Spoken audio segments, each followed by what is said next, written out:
Ignored at the gala, she ends her marriage, unaware her father-in-law controls Chicago. He didn't even look up when she walked in. Nia Calloway had spent 40 minutes in a hospital bathroom fixing her mascara after sitting beside her mother through another round of chemo. She'd driven 40 minutes across Chicago in heels that were already cutting into her ankles. She'd walked into the Meridian Grand Ballroom in a dress her husband picked out, navy, conservative, appropriate. And when she finally found Derek across the room, he was laughing at something Soo-yeon said, his hand resting on the small of another woman's back like he'd forgotten Nia existed. He didn't look up. Not for 3 seconds. Not for 10. If you were standing where Nia stood that night, watching the man you built your entire life around touch someone else, like it was the most natural thing in the world, what would you have done? Stay to the end of this story, because what happens next will change everything you think you know about power, betrayal, and the dangerous stranger who was watching from the moment Nia walked through those doors. Subscribe to this channel and follow every part, because this story doesn't slow down. Hit like and drop a comment with your city and country. I want to see exactly how far this story travels. The Meridian Grand Ballroom smelled like money and effort. Imported orchids arranged on every surface. Champagne poured before anyone asked. The kind of event where the price of a single centerpiece could cover 2 months of Loretta Calloway's chemotherapy. Nia knew the number. She'd looked it up 3 weeks ago when the bills started arriving in envelopes she'd stopped opening. She stood just inside the entrance to the ballroom and took a slow breath. The room was already full. Chicago's legitimate elite packed into 5,000 square feet of polished ambition. Real estate developers, hospital board members, a sitting alderman she recognized from the news.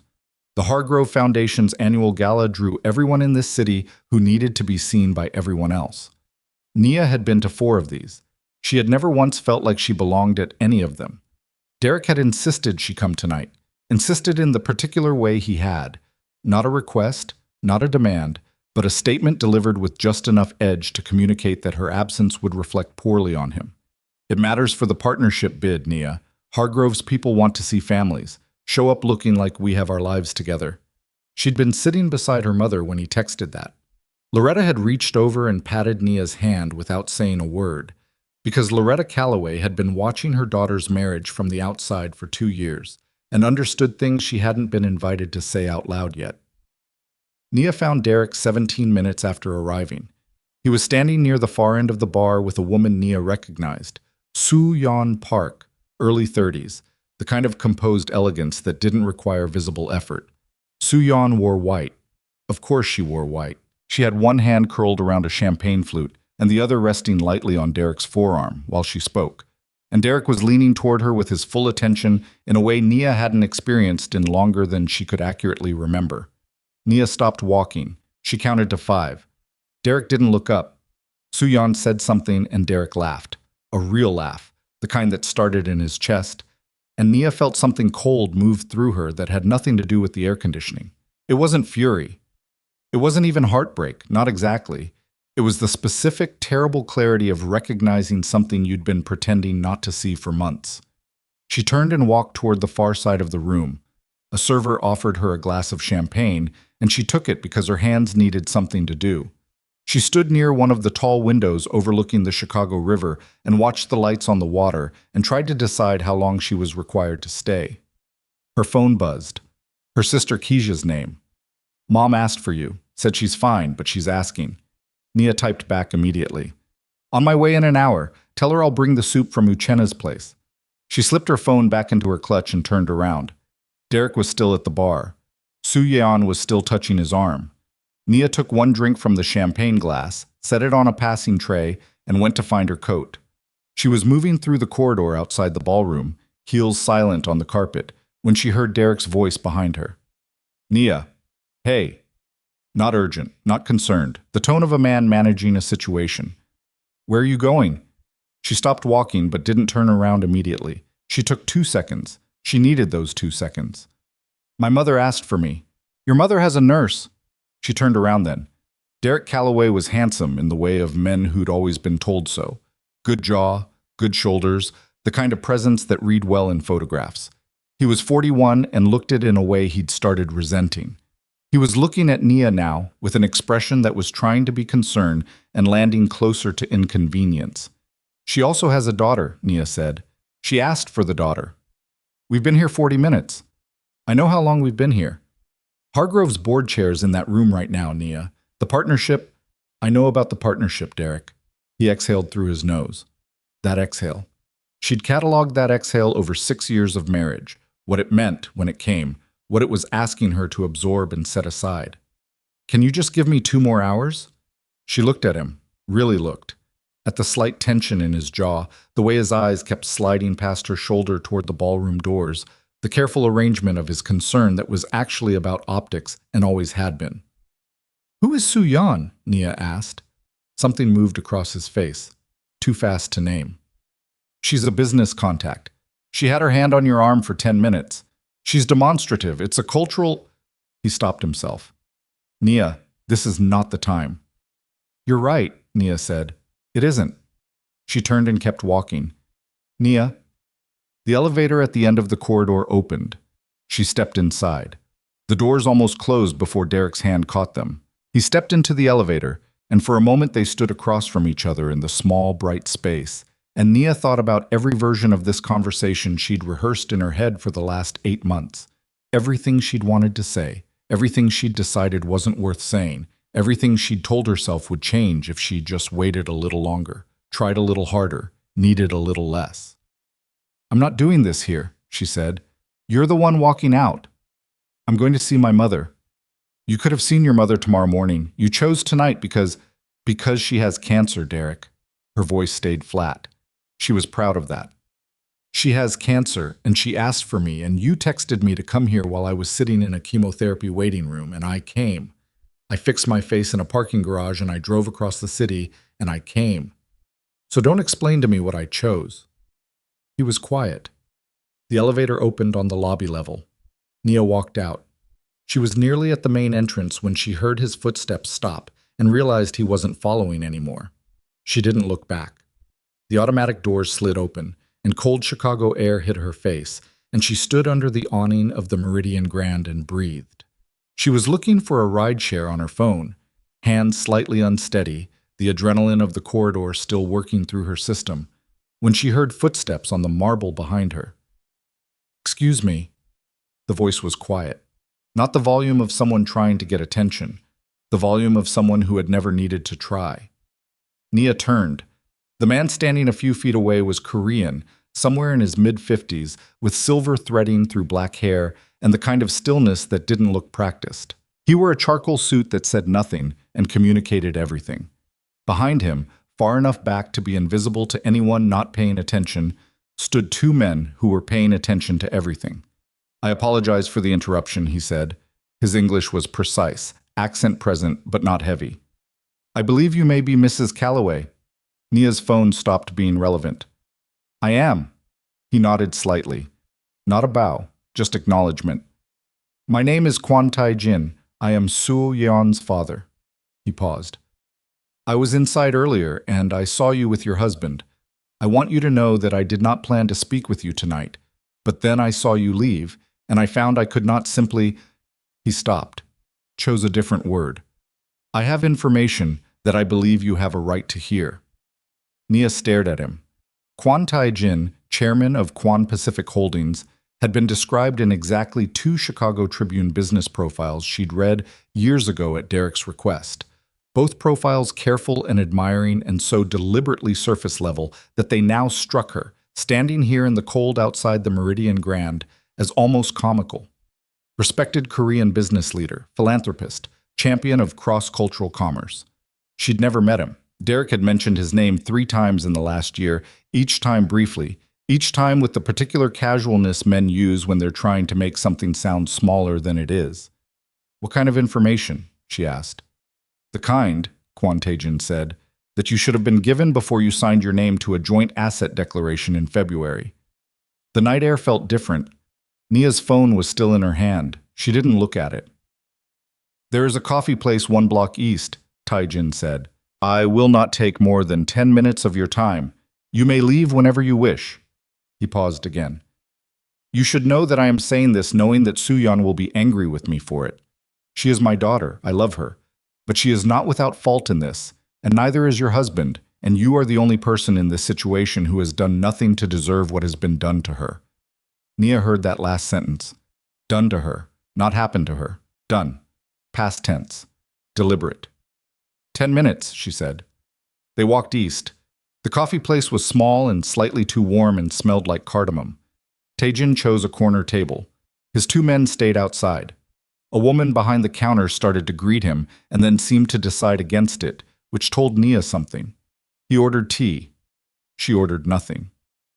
"Your husband," Taejin said without preamble, "has been conducting financial negotiations with a consortium that I have business conflicts with. This began approximately 14 months ago. The negotiations involved promises of access to certain assets, certain legal protections, certain guarantees, that your husband does not personally possess and cannot personally provide." Nia kept her expression still. "What assets?" "Your joint property on Dearborn, the investment accounts held in both names, and," he set his tea down, "the medical financing arrangements connected to your mother's treatment, the accounts she authorized your husband to manage on her behalf." The warmth of the coffee shop became something else entirely. "He used my mother's accounts. He offered them as collateral." Taejin's voice was even. Not gentle, exactly. More like a man who had learned long ago that the truth was better delivered plainly. "I became aware of this 3 weeks ago. My own advisors flagged it because the consortium he has been negotiating with is one I have specific reasons to monitor." "Why are you telling me this?" He looked at her steadily. "Because I sat in that ballroom tonight and I watched my daughter conduct herself in a way that required a wife to watch.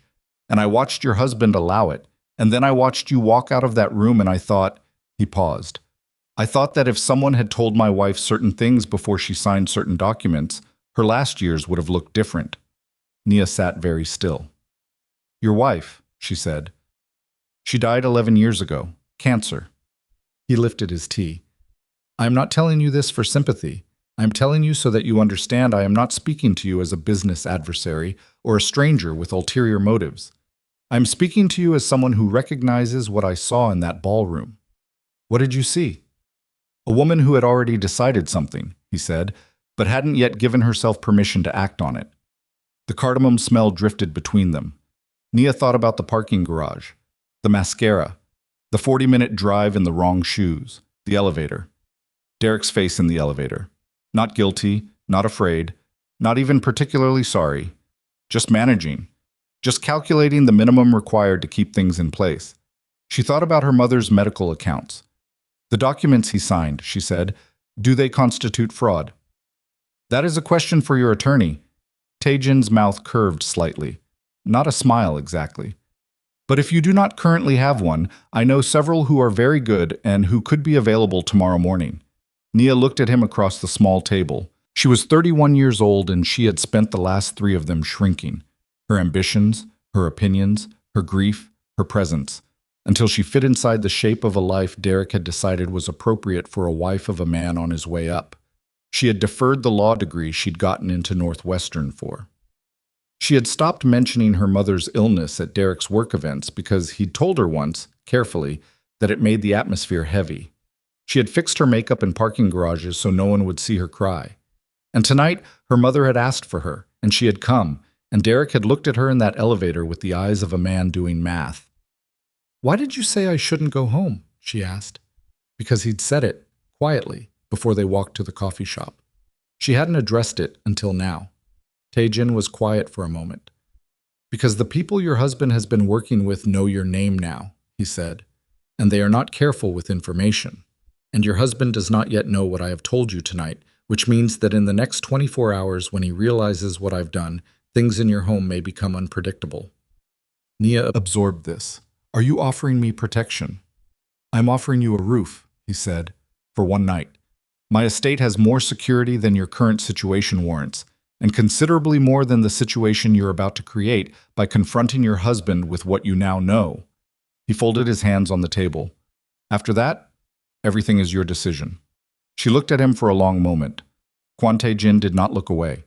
He did not shift or soften or oversell. He sat with the patience of a man who was accustomed to being studied and had nothing in particular to hide from the examination. "You have a guest room," Nia said. "Several. And bodyguards who stay outside. At all times. And you are doing this because, he said, my daughter has made choices I disapprove of, and your husband has made choices that are criminal, and you are the only one sitting at this table who walked in here tonight having done nothing wrong." He picked up his tea again. "And because I am tired of watching people who have done nothing wrong absorb the consequences of people who have." Outside, a car passed on the wet street. Rain was coming. Nia Calloway thought about her mother waiting in a hospital room. She thought about the accounts, the signature on documents she'd never seen, the phone call she needed to make to her attorney first thing in the morning. She thought about Derek's face in the elevator. "I need to call my sister," she said. "Of course. And I need to stop by the hospital first. My car is outside." She looked at him one more time. "You're a very strange man," she said. Something moved in his expression that might, in better light, have been amusement. "I have been told this before." Nia picked up her clutch. She thought about the woman she'd been at 24, when she'd deferred Northwestern and told herself it was a temporary sacrifice for a marriage that deserved her full attention. She thought about every version of herself she'd set aside in 6 years. She thought about what Taijin had said. A woman who had already decided something but hadn't yet given herself permission to act on it. Outside the coffee shop, rain began to fall on Chicago. Nia stood up. She had not yet given herself permission. But she was starting to think that permission was something she'd always had, and had simply been waiting for the right moment to use. She walked out into the rain. Kwon Tae-jin left money on the table and followed, 3 paces behind, which was, she would realize much later, precisely the distance of a man who understood what space looked like when someone needed it. The rain came down harder by the time Tae-jin's car reached Northwestern Memorial. It was a black sedan, not a limousine, nothing that announced itself. And Nia sat in the back with her clutch in her lap and her phone open to Kezia's number, watching the city slide past the window in streaks of orange and white. The driver didn't speak. The bodyguard in the passenger seat didn't turn around.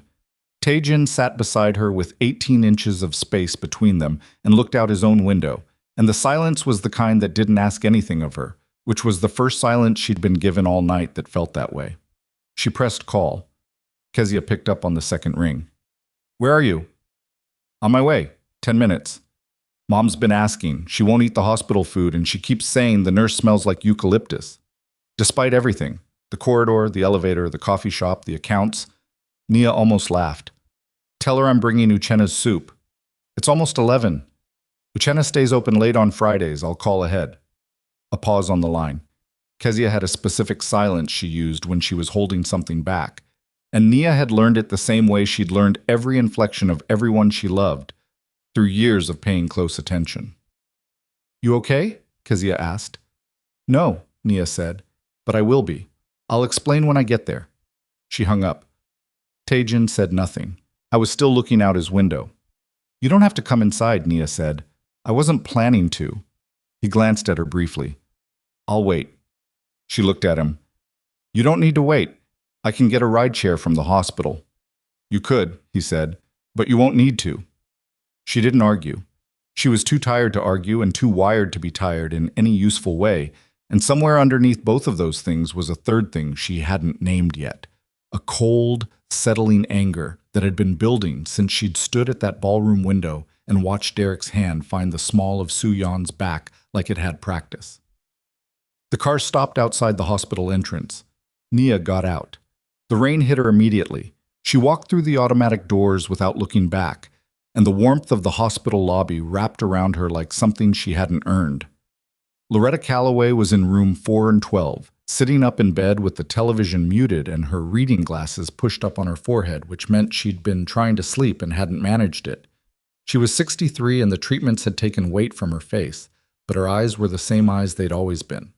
Sharp and warm and patient, in the particular way of women who'd survived enough to know which things were worth their energy and which were not. Kezia was in the chair by the window, legs tucked under her, phone in hand. She was 28 and looked like their mother the way Nia looked like their father.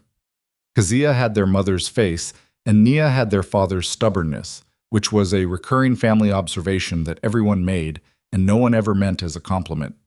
Loretta looked at Nia the way mothers look at daughters when something is wrong and they already know it. "You fixed your makeup," Loretta said. "Hi, Mom."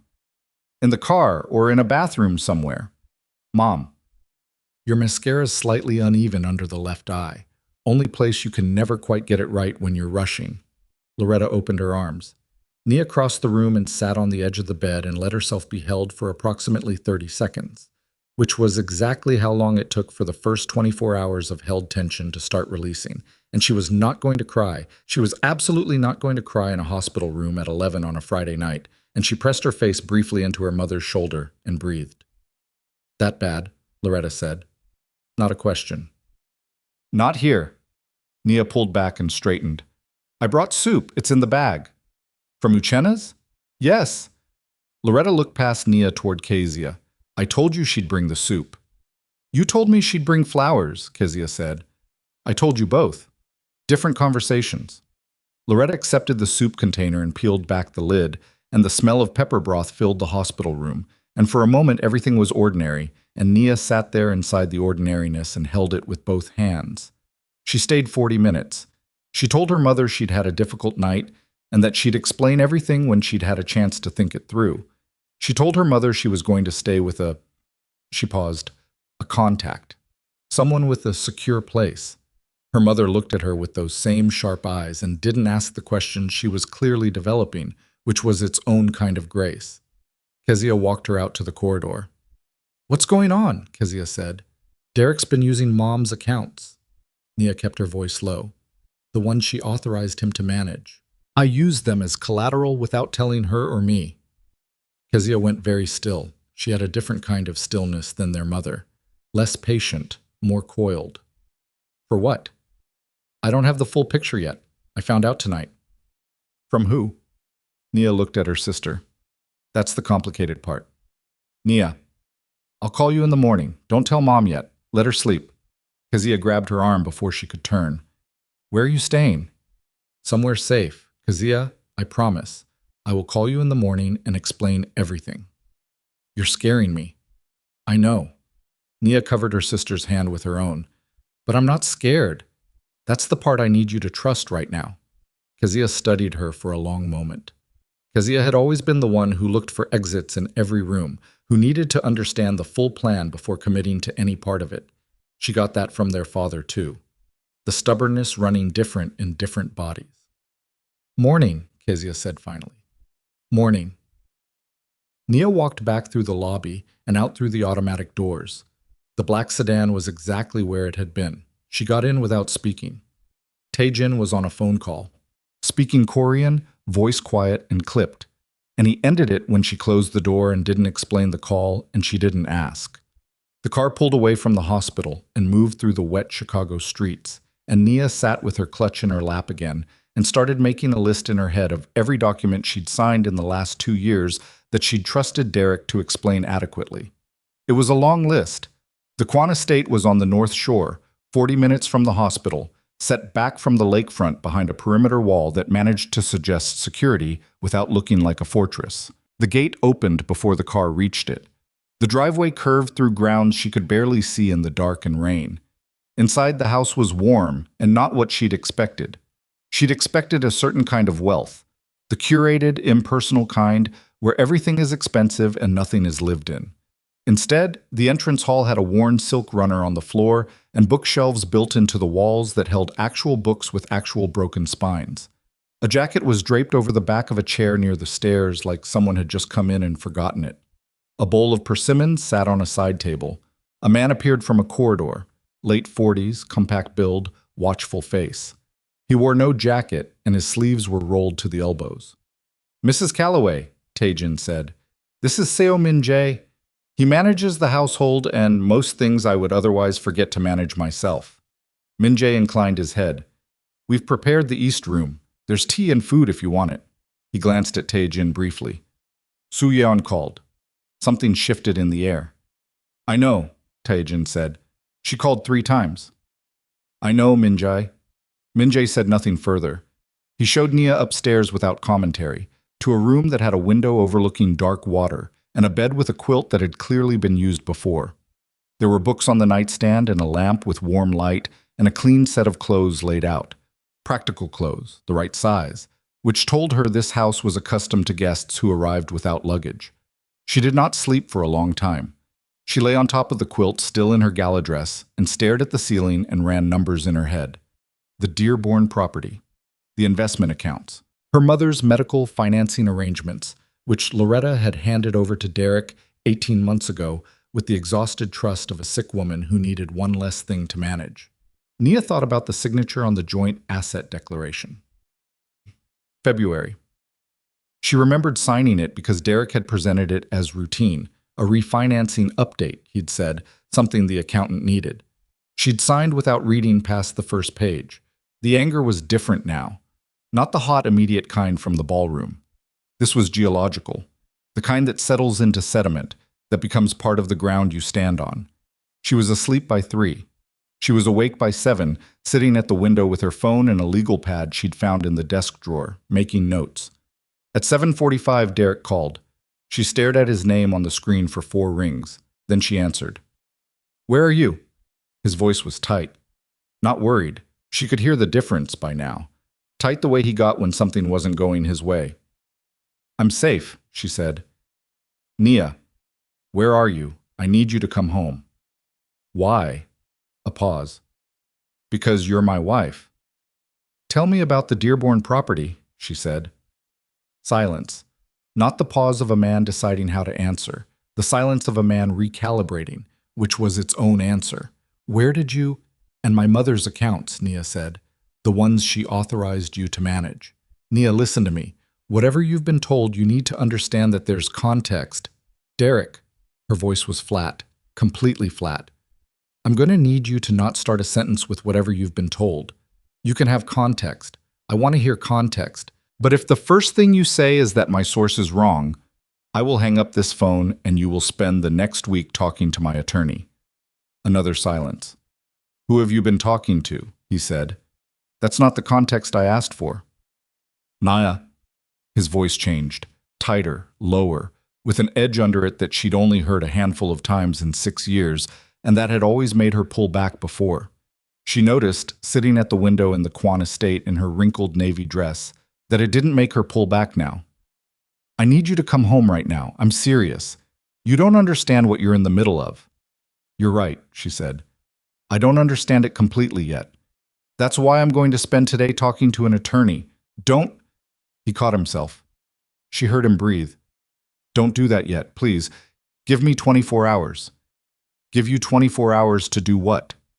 "To explain, to fix it. Nia, this is more complicated than—" "You used my mother's medical accounts as collateral," she said, "for deals I didn't know about, with people I've never met, under my name. There is no explanation I need to hear before I talk to an attorney. The attorney is not a negotiating position. I'm telling you as a courtesy." She hung up. Her hands were shaking, she noticed. Just slightly. She set the phone down on the windowsill and breathed through her nose until they stopped. She was still sitting there when a knock came at the door. Min-jae stood in the hallway with a tray. Coffee, rice, something that smelled like doenjang-ji-gai, and a folded newspaper that she suspected was there to give her hands something to do. "Mr. Kwon would like to know if you're available to speak with his attorney at 9. The attorney is already on his way." "Yes," Nia said. "Tell him yes." "Also," Min-jae set the tray on the desk. "Soo-yeon is here." Nia looked up. "She arrived 20 minutes ago," Min-jae said. His face communicated nothing. "She and Mr. Kwon are downstairs." Nia looked at the tray, at the coffee going slowly cold. "Should I—" she started. "Mr. Kwon said to tell you that you are a guest in this house, and no one will require you to come downstairs before you're ready." Min-jae paused at the door. "I am also personally telling you that the conversation happening in the study right now is audible from the top of the stairs." He left. Nia sat for exactly 90 seconds. Then she picked up the coffee and went to the top of the stairs. She couldn't see them. The study door was mostly closed. But the voices carried. Soo-yeon's was in Korean, fast and sharp. Taejin's was slower, deliberate. Then Soo-yeon switched to English, which Nia understood was not an accident. You went to her at the gala. You did this on purpose. I gave her information she had a right to have. You did it to humiliate Derek in front of— I did it, Taejin said, because Derek Calloway has been running financial arrangements with Jang Seok-ho's people under your name, Soo Yeon, under your connections. Whatever you thought was happening between you, whatever he told you this was, Seok-ho's consortium is now using your association with Derek to put pressure on this family. A pause. That's not true. Min-jae will show you the documents if you want to argue with me about what is and isn't true. Derek wouldn't. Derek did. No heat in it, no triumph. Just wait. And you introduced him into a room where Seok-ho's people were paying attention, and now his wife is sitting upstairs, and there are 3 men watching the end of this street who were not there yesterday. Silence from Soo-yeon. Then, you brought her here. Yes. To this house. Yes. Abeoji? Her voice changed. The sharpness dropped out of it, and what was underneath was younger and rawer. How long? How long what? How long has Derek been— 14 months, Taejin said. Approximately. Another silence. Longer. He told me he loved me, Soo-yeon said. Her voice was almost quiet now. Nia felt something complicated move through her chest at that. Not sympathy exactly, not yet, but something adjacent to it. The specific sadness of recognizing a version of yourself in someone you have every reason to resent. I know, Taejin said. I believed him. I know. Why didn't you tell me sooner? Because I wasn't certain until 3 weeks ago, and because— he paused. Because you are my daughter, and I have spent 11 years making decisions for you that were mine to make and yours to experience the consequences of, and I was trying to decide which category this fell into. Soo-yeon didn't answer. Then Nia heard footsteps, and the study door opened fully, and Soo-yeon walked into the entrance hall below. She was in the same white dress from the night before, and she looked the way people look when a narrative they've built their present around has just been taken apart while they were still inside it. Not destroyed exactly, but suddenly requiring entirely different structural support.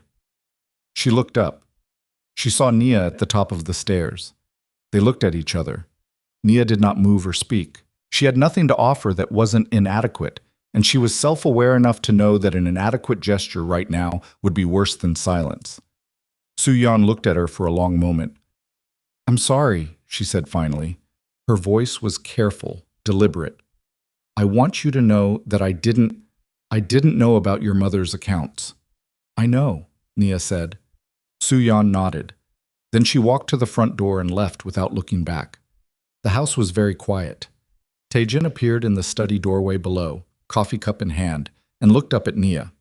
His expression was the expression of a man who had just had a difficult conversation and was not done with the day yet. My attorney arrives in 30 minutes, he said. There's food in the kitchen. I heard, Nia said. Most of it. He didn't seem bothered by that. Then you know that the men watching the street are a more immediate problem than the accounts. Nia came down the stairs. Who is Jang Seok-ho? She said. Taejin looked at her steadily. He set his coffee cup on the side table beside the bowl of persimmons. He is the most ambitious person in a particular business community who has decided that the best way to move me aside is to find the things I care about and press on them. He paused. Until recently, the things I cared about were limited in number and well protected. They were also known quantities. I knew which ones could be used against me, and I had spent years making certain they couldn't. And now? And now I have invited a woman I met less than 12 hours ago to stay in my home, and 3 men are sitting at the end of my street, and Seok-ho is intelligent enough to understand what that means before I do. Nia absorbed this. You're saying I made you vulnerable. I'm saying the decision was mine and I would make it again. He picked up his coffee. I'm also saying that you should eat something before the attorney arrives, because this conversation is going to be long, and it will be worse on an empty stomach. The attorney's name was Park Hyun-soo, and he was 60, with the precise, exhausted energy of a man who had spent 4 decades being handed other people's catastrophic decisions and asked to perform miracles with them. He spread documents across the study table and walked Nia through them without condescension and without theater, which she appreciated, and by the time he finished, she had a clear picture of what Derek had done. It was worse than she'd thought. The Dearborn property had been used as collateral twice, once for a loan she'd known about and once for a secondary arrangement she hadn't. Her mother's accounts had been leveraged for a short-term financing deal that Derek had expected to resolve before anyone noticed. The joint asset declaration from February had a second page she hadn't read that modified the terms of their shared liability. "Can it be unwound?" Nia asked. "Most of it," Park said. "The Dearborn situation is complicated but not irreparable. Your mother's accounts are the most urgent. The arrangement is technically valid because she signed the authorization. The authorization can be revoked. It should be revoked today. I'll call her. With your permission, I can handle that call. It may be easier for your mother if the information comes from a legal context rather than directly from you." Nia thought about Loretta, about those sharp, patient eyes, about the way her mother had looked at her in room 412 and known, immediately, that something had broken. "I'll make the call," Nia said, "but I'd like you to be on the line." Park nodded and gathered his papers. Taejin walked him to the door, and Nia sat alone in the study for a moment. The documents were spread across the table, her name on 9 different pages, in 9 different contexts, most of which she hadn't understood when she'd signed them. She looked at her signature, the way it curved at the end, the way the Y in Callaway dropped lower than she'd ever managed to control. She thought about how many times she'd signed her name to things Derek handed her because she'd trusted that the man she married had her best interests in mind. She gathered the papers. She was standing when Min Jae appeared in the doorway. His face had changed, just slightly. The watchfulness had sharpened. "Mr. Kwan needs you to come away from the window," he said.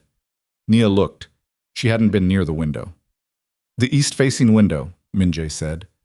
"The one in the room upstairs. We need the curtains drawn." Something settled cold in her chest. The men at the end of the street.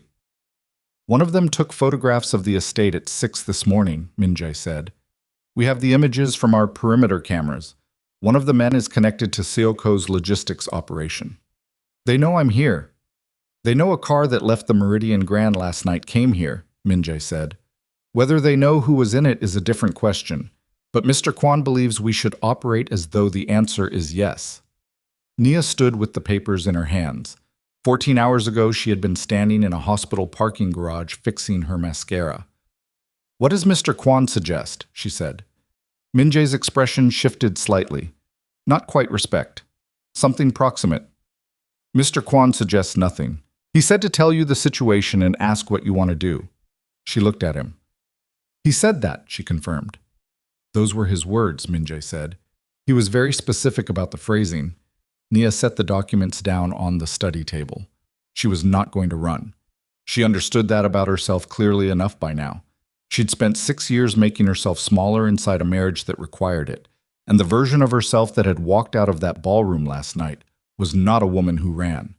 But she was also not stupid, and she was not going to perform bravery for its own sake in a situation she didn't fully understand. "Tell Mr. Kwan," she said, "that I'd like to understand exactly what Seoko wants before I decide anything, and that I'd like that conversation in the next hour." Min Jae nodded once and left. Nia picked up her phone. She had 14 missed calls from Derek. She opened her contacts, scrolled past his name, and called her sister. Kezia answered on the first ring. "It's morning," Kezia said immediately. "It's morning," Nia confirmed. "Sit down. This is going to take a while." She heard Kezia pull out a chair, heard the small sounds of her sister settling in, the way Kezia always had, every time Nia had needed to explain something hard, sitting down and getting steady before the wait arrived. 28 years of that. 28 years of a sister who sat down first so she could hold the other half. Nia started talking. Outside, past the drawn curtains, past the perimeter wall in the wet Chicago morning, the black car at the end of the street sat exactly where it had been. And in the study of the Kwan estate, Nia Callaway, who had spent 6 years signing her name to things she hadn't read, who had fixed her makeup in parking garages, who had made herself small enough to fit inside someone else's idea of a marriage, sat down with the documents in front of her and her sister's voice in her ear, and began, for the first time in longer than she could accurately remember, to decide what happened next. The knock came before Taejin entered. He waited in the doorway until she'd said goodbye to Kezia, then came in and sat across from her at the table without ceremony. "Seoko," she said, before he could start. "Seoko." he confirmed. Tell me who he actually is. Taejin folded his hands on the table. He looked at her with the same steadiness he'd had outside the coffee shop, the look of a man about to give a plain account of something that wasn't simple. He runs the logistics network I've been working to displace for 3 years, Taejin said. Shipping, warehousing, distribution. The legitimate face of it covers the rest. He's younger than me and more reckless, which makes him dangerous in a specific way. He doesn't calculate losses the way a patient man does. He pushes until something breaks, and then he recalculates. And Derek found his way into a deal with Seoko's people through a real estate connection 14 months ago. My intelligence tells me Derek understood what he was getting into. I was not deceived. Taejin paused. He believed he was building a useful relationship with a powerful network. He did not understand that Seoko's people don't build relationships. They build leverage. And my name, my mother's accounts, that was the leverage. Against Derek, initially, to ensure his cooperation and his silence. Taejin met her eyes. But leverage against Derek has limits. Derek is, I say this plainly, not a person of particular consequence in the structures that matter. His value to Seoko was always as a conduit, a way to access things Derek himself didn't fully understand he was giving away. And now Seoko knows I exist. He knew your name before last night. The accounts, the property, the asset declaration, your name is in all of it. He paused. But last night you left a room full of people who matter to Seoko and got into my car, and that is a different kind of information. Nia sat with this. What does he want? I wants to know what you know, Taejin said, and he wants to know what I want. What do you want? He looked at her across the table for a moment. I want to go through the appropriate legal channels to remove your name from every document Derek contaminated, he said. And I want to do it in a way that gives Seoko nothing useful, which means moving quickly and quietly and not… He stopped. Not doing the thing I would normally do in this situation. Which is what? Which is respond in a way that leaves no ambiguity about the consequences of touching things that belong to me. The room was very quiet. Nia looked at him steadily. This man who ran a waterfront empire and had 2 men stationed at his gate and had told her not to go home with the flat certainty of someone who could calculate the danger in a situation before anyone else in the room had named it. She was not naive about what Kwon Tae-jin was. She had been clear-eyed about it since the coffee shop. She was sitting in the home of a man whose organization had done things she would not ask him to itemize, because she was honest enough to admit that right now she needed the protection more than she needed the comfort of pretending his hands were clean. But she also needed to know where she stood. The things that belong to you, she said carefully. I want to make sure we're clear that I'm not one of them. Something moved in his expression, not offense, something more like recognition. We are clear, he said. Good. She gathered the documents in front of her into a neat stack. Then let's talk about how to do this quickly. He nodded once. He reached for his phone and called Min Jae. And outside, the black car at the end of the street did not move. But by late afternoon, when Min Jae came back into the study with his jacket on and his face arranged in the particular expression that meant the situation had changed, Nia understood before he spoke that whatever space she'd had to make careful, measured decisions had just contracted. Seoko's people picked up Kezia, Min Jae said. Nia was on her feet before he finished the sentence. She's not hurt, Min Jae said immediately, one hand raised. She's in a car 3 blocks from the hospital. They're not threatening her. They're delivering a message. What message? Min Jae looked at Taejin, then back at Nia. That Mrs. Calloway should come home, he said, and that if she needs assistance understanding why, they are prepared to provide it through whatever family members are most convenient. The study was completely silent. Nia's hands were at her sides and perfectly still, and she was looking at the wall behind Min Jae's head, and she was not going to let the fear in through the front, because if she let it in through the front, it would lock her in place, and she could not afford to be locked in place. How long has she been in the car? She said. 20 minutes. Is she on her phone? She called you 4 minutes ago, Min Jae said. You were on with Park. Nia looked at her phone.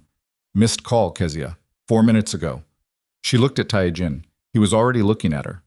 There was nothing soft in his expression, and nothing apologetic, and nothing that asked her to absorb this calmly, and that, more than anything else in the last 18 hours, told her she was in a situation with no edges she hadn't yet found. "Get her out," Nia said. "It's already in motion," Taejin said. "I want to talk to her first." He nodded to Min-jae, who stepped out and came back 40 seconds later with a phone, not Nia's, a different one, and handed it to her. It rang once. Kezia picked up and said in a voice that was working very hard at steady, "Nia, there are 2 men in the front seat, and I don't know where we're going, and I need you to tell me right now that you know what is happening." "I know what's happening," Nia said, "and you are going to be okay. I need you to stay calm and stay on this line." "Who are these people?" "People who are about to make a very serious mistake," Nia said. She looked at Taejin when she said it. He looked back at her and something in his expression settled, not into comfort, but into the specific, focused stillness of a man who has just been given the only piece of information he needed to decide how the next 12 hours would go. He stood up. He said something to Min-jae in Korean, short and flat, and Min-jae nodded and left at a pace that was not quite running, but was moving with the urgency of a man who understood that the situation had passed. The point where it could be handled quietly, carefully, or without consequence. The point of no return had arrived exactly the way those points always arrived. Not with a warning, but with a phone call, and a sister's voice doing its best to hold steady, and a door closing on every version of the situation in which anyone walked away clean. Kezia's voice on the line was doing the thing it did when she was frightened and didn't want to show it, going very even, very careful, each word placed like she was walking across ice, and testing each step before committing. "They haven't said anything to me since we got in the car," Kezia said. One of them came up to me outside the parking structure and said to get in. He had my name. He knew my name, Nia." "I know." Nia was standing in the middle of the study with the phone pressed hard against her ear and her other hand flat on the table, grounding herself against the surface. "Are you moving or stopped?" "Stopped. We pulled over about 2 minutes ago. I think we're still in Lincoln Park." "Okay." Nia looked at Taejin, who was on his own phone across the room, speaking in Korean in a voice pitched too low to follow. "Kezia, I need you to do exactly one thing. I need you to stay on this line and not react to anything that happens in the next few minutes. Can you do that?" "What's going to happen in the next few minutes?" "People are going to come to that car, and you're going to get out and come to me. That's all." A pause. "Who are the people?" "People who work for someone I trust." She said it and noticed somewhere in the back of her mind that she meant it. That was new. "Kezia, can you do this?" "Yes," Kezia said. Her voice was still even, still careful. "Yes, I can do this." Taejin ended his call. He crossed the room and spoke quietly. "Min-jae has 2 men 2 blocks from her position. They'll approach the car, identify themselves as attorneys, tell the driver there's been a misunderstanding in the documentation that requires her immediate return to the estate for witness verification. Standard language, ambiguous enough that Seoko's men can't claim it's an extraction without admitting why they had her." Nia stared at him. "That works." "It works if Seoko's men are operating under instructions not to escalate publicly, which they are. He wants leverage, not headlines. And if they push back, they won't." "How do you know?" Taejin's jaw tightened slightly. "Because the man behind them knows what happens when I stop being patient, and he is not yet ready for that." The next 11 minutes were the longest of Nia's adult life. She stayed on the phone with Kezia through all of them, listening to her sister's breathing, the muffled sound of Chicago traffic, the small shift in air quality when a door opened and Min-jae's man said, in a voice calibrated for bureaucratic boredom, that there'd been an issue with witness documentation and Ms. Calloway was needed for verification. She heard Kezia get out of the car. She heard footsteps on pavement. She heard Kezia say, quiet and controlled, "I'm out. I'm walking." Nia put her free hand over her mouth for 3 seconds. Then she moved it and said, "I've got you." Kezia arrived at the estate 22 minutes later. She walked through the front door and stopped in the entrance hall and looked at her sister and then at the space around her sister. The bookshelves, the silk runner, the 2 men stationed near the far corridor who were not obviously armed but were obviously something, and then back at Nia. "Tell me everything," Kezia said. "Right now. All of it." Nia told her. She sat her sister down in the kitchen and made coffee because her hands needed to be doing something, and she went through it in order. The ballroom, the elevator, the coffee shop, the accounts, the documents, the men at the end of the street. She told her about Taijin plainly, without apology, without softening what he was or what his organization was, because Kezia deserved the actual situation and not a managed version of it. Kezia listened with her hands wrapped around a coffee mug and her face doing the thing it did when she was processing something faster than she wanted Nia to know. When Nia finished, Kezia was quiet for a moment. "He got me out of that car," Kezia said. "Yes." "And he got you out of going home last night." "Yes." "And he's been, what? A businessman. He runs a legitimate holding company and other things." Kezia looked at her sister with clear eyes. "Nia, I'm going to ask you a question, and I need you to answer it without managing me." "Okay. Is he a good man?" Nia thought about the study. The document spread across the table. The way he'd said the decision was mine, and I would make it again. The way he'd told Min-jae to ask what she wanted to do. "I don't know yet," she said honestly, "but he hasn't lied to me once in 20 hours, and he got my sister out of a car, and right now that's enough." Kezia looked at her for a long moment. Then she nodded slowly, the way she nodded when she'd reached a conclusion she hadn't wanted to arrive at, but was going to honor anyway. "Okay," Kezia said. "What do we do next?" They didn't have the chance to answer that question themselves. Min-jae appeared in the kitchen doorway at noon with his jacket buttoned, which Nia had already learned meant something had shifted. "Mr. Kwan needs everyone in the study," he said. "Everyone." Nia noted the word. The study had 3 additional people in it when they arrived: Park, the attorney, and 2 men Nia hadn't seen before, both standing near the wall with the particular stillness of people accustomed to delivering information that changed things. Taejin was behind the desk. He looked up when Nia and Kezia came in. "Sit down," he said. Not unkindly. The voice of someone who needed the next 60 seconds to be efficient. Nia sat. Kezia sat beside her. "Min-jae," Taejin said. Min-jae laid a folder on the desk. He opened it. "At 8:43 this morning," Min-jae said, "Derek Calloway met with 2 representatives of Seoko's organization at a hotel in the West Loop. The meeting was 40 minutes. Our source inside the hotel places him leaving with a document case he did not arrive with." Nia kept her face still. "The document case," Taejin said, "contained, according to our source, additional financial instruments, not asset declarations, not collateral arrangements." He paused. "Specific personal documentation, medical records, legal correspondence, and..." He looked at Nia directly. "An affidavit." "What kind of affidavit?" Nia said. "One alleging that you have been in voluntary cooperation with Kwon Tae-jin's organization for the purpose of corporate espionage against your husband's business interests." Tae-jin's voice was flat. "Signed by Derek. Witnessed by 2 of Seoko's attorneys, time-stamped this morning." The room was completely quiet. Nia heard the words. She heard them correctly. She understood what they meant. And then she sat with the understanding for a moment that felt much longer than it was, because there was a version of herself that was still, somewhere, in a hospital parking garage, fixing her mascara and telling herself that her marriage was difficult, but not this. Not her husband sitting in a West Loop hotel constructing sworn documents designed to destroy her. "He's trying to criminalize me," she said. "He's trying to give Seoko leverage that is harder to dismiss than a missing wife," Taejin said. "If that document reaches the right desk, your name becomes associated with my organization in a legal context, which means everything that has been done to your name financially becomes part of a larger narrative that is very difficult to argue against once it's in writing." Park cleared his throat. "The affidavit alone isn't sufficient to constitute a criminal charge, but it creates a record. And if Seoko's people choose to introduce it in the context of a civil proceeding, I know what it does," Nia said. She stood up. She walked to the window, the west-facing one, which Min-jae had not told her to avoid, and stood with her back to the room for a moment, looking at the lake. The water was gray. The sky above it was the same gray, and the line between them was almost invisible.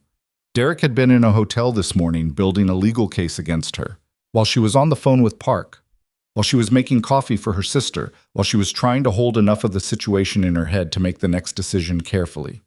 He had been in a West Loop hotel, and he had signed his name to a document, and the only reason he could do that, the only reason it had any teeth at all, was because she had made herself legally available to him for 6 years. Her name on his accounts. His name on hers. The mutual exposure of a marriage she had believed was built on something, even when that something was wearing thin. She turned around. "I want to see it," she said. "Nia," Park started. "I want to see the affidavit." Tae-jin nodded to Min-jae. Min-jae produced a second document from the folder and brought it to her. She took it and read it. Derek's signature was at the bottom. She recognized it the way you recognize a thing you've seen thousands of times, on joint tax returns, on birthday cards, on the lease agreement for the apartment they'd lived in before the house, on a napkin once where he'd written her a note she'd kept for 2 years in her nightstand. She read every word of the affidavit. It was competently written. She could tell that whoever had drafted it understood exactly which legal language to use to make an allegation sound like documented fact. It referenced dates she recognized, meetings she'd had no idea about, described her presence at the Meridian Grand as a prearranged contact with Kwon Tae-jin. It was, she realized, the most complete piece of fiction she had ever read with her own name in it. She set it down on the desk. "My husband did this," she said. Not a question. "Yes," Tae-jin said. "He sat in a hotel this morning and signed this document. Yes, knowing what it would do to my name." "Yes." Nia looked at Tae-jin across the desk. She looked at him with the full weight of every decision she'd been making carefully for the last 20 hours. The coffee shop, the estate, the attorney, the careful, slow extraction of herself from the wreckage of a marriage that was apparently still actively building damage around her. "What did you do?" she said. "Last night. When you told me not to go home. What did you know that you didn't tell me?" The room shifted slightly. Tae-jin held her gaze. He didn't look away, and he didn't rearrange his expression. "I knew that Derek's arrangement with Seok-ho was more advanced than I had represented," he said. "I believed that you were safer outside your home, and that was true. But the specific nature of what Seok-ho was planning to use your presence in this house for, I did not know that last night. But you suspected it." A pause. One beat too long. "I considered it possible," he said. Nia put both hands flat on the desk. She leaned forward slightly. "You brought me here," she said, "knowing that my presence in your home could be used against me. You didn't tell me that. You gave me information about my husband, and you let me make a decision based on incomplete information. I told you what I knew. You told me what you chose to tell me." The two men near the wall were very still. Park was looking at his hands. Kazuya, behind Nia, had not made a sound. Tae-jin did not look away. "Yes," he said. "That's true." Nia straightened. She picked up the affidavit, looked at it once more, and set it back down. "If I leave this house," she said, "what happens?" "The affidavit still exists," Tae-jin said. "Leaving doesn't undo it.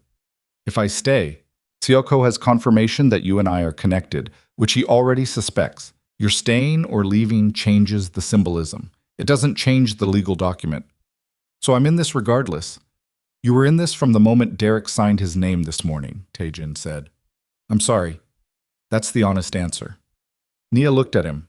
She was 31 years old, and she had a law degree she'd deferred, and a mother recovering from cancer, and a sister who had just spent 40 minutes in a car belonging to a criminal organization, and a husband who had constructed a sworn affidavit against her while she was making coffee. "Get Derek on the phone," she said. "Nia?" Park started again. "Not to negotiate," she said, cutting across him without heat. "I want to hear his voice. I want to hear him explain it." Tae-jin looked at her for a moment. Then he picked up his phone and handed it across the desk. "Min-jae has the number." Min-jae dialed. It rang 4 times. Derek picked up with the careful, measured tone of a man who had been expecting the call and had prepared for it. "Nia, tell me about the affidavit," she said. A pause. She could hear him breathing. She could hear, in the background, the low sound of a television or a radio, which meant he was somewhere comfortable, which meant he was not afraid. "I did what I had to do to protect myself," Derek said. "You left. You went to Kwon. You have no idea what you walked into or what you handed him by going to his house." "I know exactly what I walked into," she said. You signed a document saying I conspired with him. I signed a document describing what the situation looks like from the outside. From the outside? She kept her voice controlled. She was proud of it. You described me as a criminal to protect yourself from consequences you created. I described the situation. You used my mother's accounts, Derek. Her voice finally cracked. Not with tears, with something harder. You used her accounts while she was in chemotherapy. And then you signed your name to a document designed to destroy me. And you're telling me you did what you had to do. Silence. Then very quietly, come home. Home, and we can fix this before it goes any further. Nia looked at Taijin across the desk. He was watching her with complete stillness, making no gesture, offering no direction. We are done, she said to Derek. I need you to understand that. Whatever comes next legally or otherwise, we are done. And if you use my name in any document again, I will make sure every account, every asset, every arrangement you made under my signature becomes the first thing my attorney presents to a judge. Are we clear? Derek was quiet for a moment. You don't understand what Quan is, he said. He's using you. Goodbye, Derek. She handed the phone back to Minjae. The study was very quiet. Kezia reached forward from her chair and put her hand on Nia's arm, just briefly, just for a second, and then took it back because Kezia understood when her sister needed contact and when she needed space, and this was a moment that required both at the same time. Taijin waited. Park, Nia said. What do we need to do to neutralize that affidavit before it reaches anyone useful? Park straightened. We file a counter-declaration. Today, if possible. We document the timeline, your presence here, the nature of your contact with Mr. Quan, the circumstances. We make the affidavit look like what it is. A retaliatory document filed by a party under legal and financial duress. Can we do it today? If I start in the next 2 hours. Start. Park gathered his papers and left the room with the focused urgency of a man who had just been given clear instructions and enough runway to work with. The two men near the wall received a quiet direction from Minjae and left as well, which left Nia, Kezia, and Taijin. Nia sat down. Not with relief, she wasn't close to anything that felt like relief, but because her body had been running on adrenaline for 20 hours and it was starting to make itself known in the joints of her knees and the back of her skull. He said, you're using me, she said to Taijin. Yes. Are you? Taijin was quiet for a moment. He stood up from behind the desk and moved to the chair across from her, not commanding the room anymore, just occupying it, just sitting. I brought you into a situation without full disclosure, he said. That is a form of use, regardless of intent. I believed you were in danger, and I acted on that belief, and I chose which information to give you and which to hold. That was a choice that belongs to me, and I own it. Why? Why did I make the choice, or why am I owning it? Why did you make it? He looked at her steadily. Because I was not certain you would stay if you understood the full exposure, he said, and I believed that staying was safer for you than leaving. You made that decision for me. Yes. You said... She stopped. You told Minjae to ask me what I wanted to do. You were very specific about the phrasing. I was. But that was after you'd already decided what was safe. Yes, he said. That's accurate. Nia sat with that. It was not a comfortable place to sit, because she was honest enough to recognize that Taijin had done exactly what Derek had done, made a decision about her life based on his own calculation of what she needed, but had done it with entirely different intent and had, when directly confronted, told her the truth about it without deflection or revision. That wasn't the same thing as being innocent, but it was not the same thing as Derek. She didn't know what to do with that distinction yet. I need time to think, she said. Of course. And I need you to agree that going forward, I get the full picture. Everything Minjae knows, everything your attorneys know. I don't make decisions in partial information anymore. Agreed. And if at any point I decide I want to leave this house and find a different way to handle this, you facilitate that without argument. He held her gaze. Agreed. Then we're still working together, she said. Taijin nodded once. Nia stood and looked at her sister. Kezia was watching her with the expression of a woman who had 400 things to say and was exercising enormous restraint in not saying them. I know, Nia said before Kezia could start. I know. I haven't said anything. You're about to. I'm about to say, Kezia said carefully, that you just ended your marriage on a phone call in a crime boss's study, and you look more like yourself than you've looked in 2 years. And I don't know whether to be terrified or relieved. Both, Nia said. Definitely both. She walked out of the study and down the corridor toward the kitchen because she needed water, and because she needed 30 seconds without anyone looking at her. And she stood at the kitchen sink and ran the tap cold and drank from the glass she found in the cabinet, and looked out the window at the estate grounds. The gray afternoon light on the grass, the perimeter wall in the distance, the stripped-down factual reality of the place she was currently standing in. She had walked out of a gala. She had walked into a coffee shop. She had signed her name to documents she hadn't read, had that name used against her, had built a legal case around herself without knowing it, and had just told the man who'd spent 6 years systematically dismantling her self-possession that they were done. And the part that scared her, the part that she couldn't quite name yet and couldn't quite put down, was that the last 20 hours had not felt like falling apart. They had felt, underneath everything, like the opposite. She put the glass down. She heard Minjae's footsteps in the corridor and turned before he reached the kitchen doorway, because she'd already learned the sound of his walk and what it meant when it was moving that quickly. "What?" she said. "Sayoko moved," Minjae said.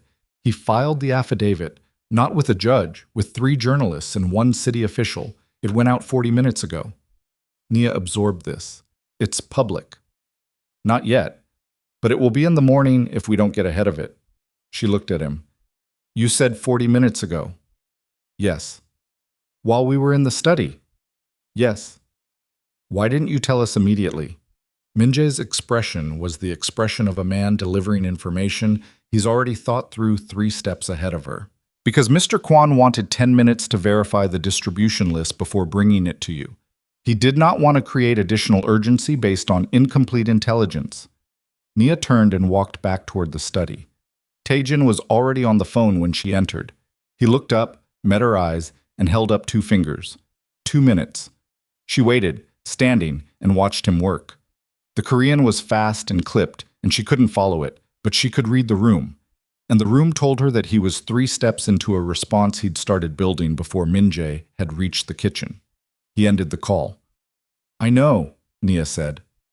"It's manageable," he said. "Is it?" "The journalists he contacted are 2 of 3 who have covered my organization negatively in the past. My attorneys have existing relationships with both of them. The third is a freelancer who does not have the reach to make this move before Park files our counter-declaration." He set his phone down. "The city official is the complication." "Which official?" Taejin looked at her. "Alderman Gerald Marsh," he said.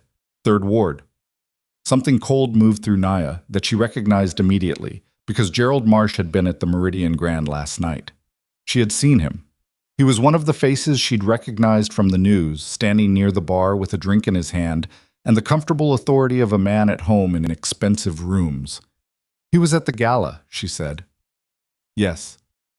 "Did you know that?" "I knew he was invited. I did not know he was there when I spoke to you outside." A pause. "I know it now."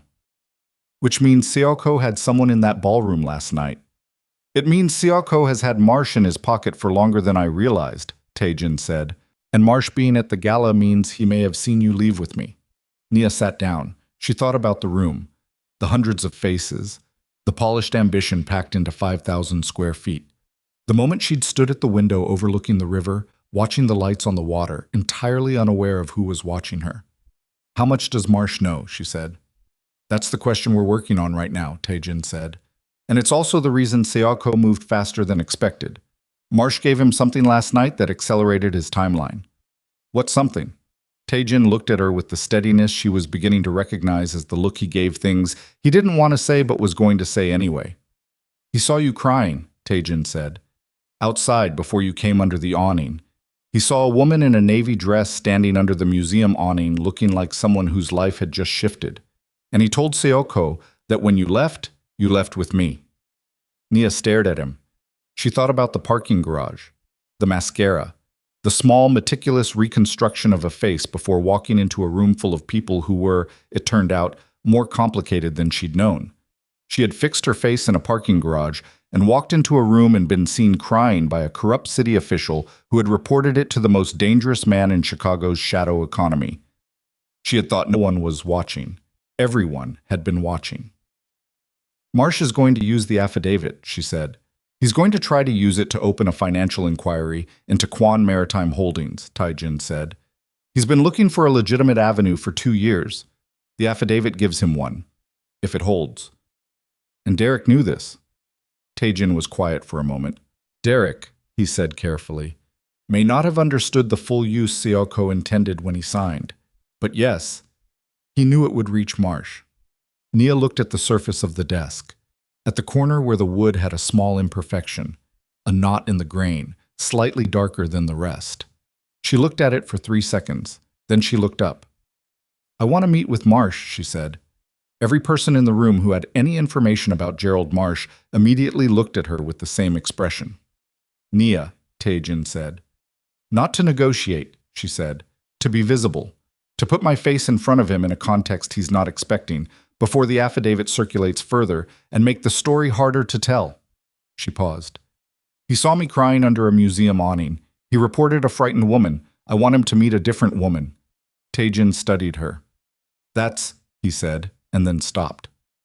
Dangerous, Minjae said from the doorway, because Minjae clearly had opinions and very little patience for leaving them unexpressed. Probably, Nia said. Is it also the thing that could buy Park enough time to file the counter-declaration before Marsh acts officially? Taijin looked at her for a long moment. She looked back. She had walked into this house less than 24 hours ago. She had brought nothing but a navy gala dress and a legal pad. She had spent those hours building a picture of a situation that was more complicated and more dangerous and more completely assembled around her life than anything she had ever navigated. And she understood, sitting in the study of Quan Taijin, with a fraudulent affidavit in circulation and a corrupt alderman holding the accelerant, that the careful woman, the woman who fixed her makeup and showed up and made herself small enough to fit, was not going to survive what was coming. Whatever happened next required someone different. She was beginning to think she'd been that someone for a long time. She had just never been given a sufficient reason to prove it until now. Set up the meeting, she said. Taijin looked at Minjae. Minjae looked at the ceiling briefly, in the manner of a man lodging his objection with the universe since no one in this room was going to hear it. Then he picked up his phone. And outside, the Chicago afternoon was graying toward evening, and somewhere in the 3rd Ward, a city official with Seoko's number saved in his phone was reading a document with Nia Calloway's name on it and deciding how quickly to move, entirely unaware that the woman in that document had just decided to stop waiting for other people to determine the speed of her own life. The meeting with Marsh took 4 hours to arrange and approximately 90 seconds to become the most dangerous room Nia had ever walked into. It was set at a restaurant in River North, neutral ground. Taijin's attorney had negotiated, public enough that no one could do anything irreversible. Marsh had agreed with the speed of a man who wanted to see what he was dealing with before committing to a direction. That speed told Taijin something. He told Nia what it told him in the car on the way there. He agreed too fast, Taijin said. I know. Which means he either wants to assess you directly or he's already decided what he's going to do, and this is theater. Then we make it useful theater, Nia said. Taijin looked at her from his side of the back seat. She was wearing clothes Minjae had sourced in 3 hours. A dark blazer, simple black trousers, flat shoes that didn't announce anything. She'd pulled her hair back. She looked like a woman walking into a deposition, which was approximately what this was. You don't have to do this, Taijin said. We covered this. We covered it in the study. I'm covering it again in the car because in the study you'd just been told your husband filed a public affidavit against you and your judgment was operating on fury and adrenaline. We're 20 minutes out and I want to know that you've thought past the fury. She looked at him. I've thought past it, she said. I'm still doing this. He nodded once and looked back out his window. The restaurant was called Ardent, and it was the kind of place that managed to be expensive without being flashy, which was the aesthetic of a certain kind of Chicago power. Money that had been around long enough to stop needing to announce itself. Marsh was already at the table when they arrived. He was 62, broad-shouldered, with the relaxed posture of a man who had spent 4 decades in rooms where people wanted things from him and had learned to let that wanting come to him rather than moving toward it. He looked at Nia when she sat down. He looked at Taijin. He picked up his water glass and drank from it with the unhurried ease of a man who owned the next 20 minutes and knew it. "Mrs. Calloway," he said, "I'll be honest with you. I wasn't expecting this meeting to be your idea." "Most things I do surprise people," Nia said. "I've stopped apologizing for it." Marcia's mouth moved slightly. Not quite a smile. "Your husband's attorneys reached out to my office this morning." "I know." "You know." "I know most things that happened this morning," Nia said, "including the document you received, including the journalist you've been in contact with, and including the fact that you were at the Meridian Grand last night." She folded her hands on the table. "I was there too. You might have noticed me." Marsh studied her. His eyes were the kind that had seen considerable amounts of human behavior and had stopped being surprised by most of it, but she caught something behind them. A recalibration, small and fast, the kind that happens when a situation turns out to be more sophisticated than anticipated. "I noticed a woman leaving with Mr. Kwan," he said. "That woman is sitting across from you," Nia said, "and she is not what the document you received this morning describes." "Documents describe what they describe." "Documents also have authors," Nia said, "and the author of that one is a man who used my mother's medical accounts as collateral for deals he conducted under my name without my knowledge. I have an attorney filing the documentation on that today. Whatever you've been handed, Alderman, I'd recommend reading the counter-declaration before deciding what to do with it." Marsh set his water glass down. He looked at Taijin for the first time since they'd sat. "Mr. Kwan," he said. "Alderman," Taijin said. He had said nothing until now, and his voice in the quiet of the restaurant had the quality of something that hadn't needed to be raised to carry weight. "You've been a subject of interest to my office for some time." "I'm aware. The affidavit is a document produced by a man under financial and legal duress, designed to redirect attention from his own conduct." Taijin picked up the menu, looked at it briefly, set it down. "If you file it officially, my attorneys will respond within the hour. The counter-declaration will include documentation of Derek Calloway's 14-month relationship with Zhang Xiaoko's organization. That documentation will name intermediaries. Some of those intermediaries have connections to municipal contracts." The restaurant was doing quiet business around them. A server came to the table and Marsh waved him away without looking. "Are you threatening me?" Marsh said. "I'm describing a sequence of events," Taijin said. "You're the one assigning it a character." Marsh looked at him for a long moment. Then he looked at Nia. "You walked into this knowing what he is," Marsh said, "knowing the organization, the history." "I walked into a coffee shop," Nia said, "because my husband had used my name for things I never authorized, and a stranger told me the truth about it. Everything after that has been a sequence of other people's decisions creating consequences I'm now managing." She held his gaze. "I am not a criminal, Alderman. I am a woman with an abusive marriage, a sick mother, and a very good attorney.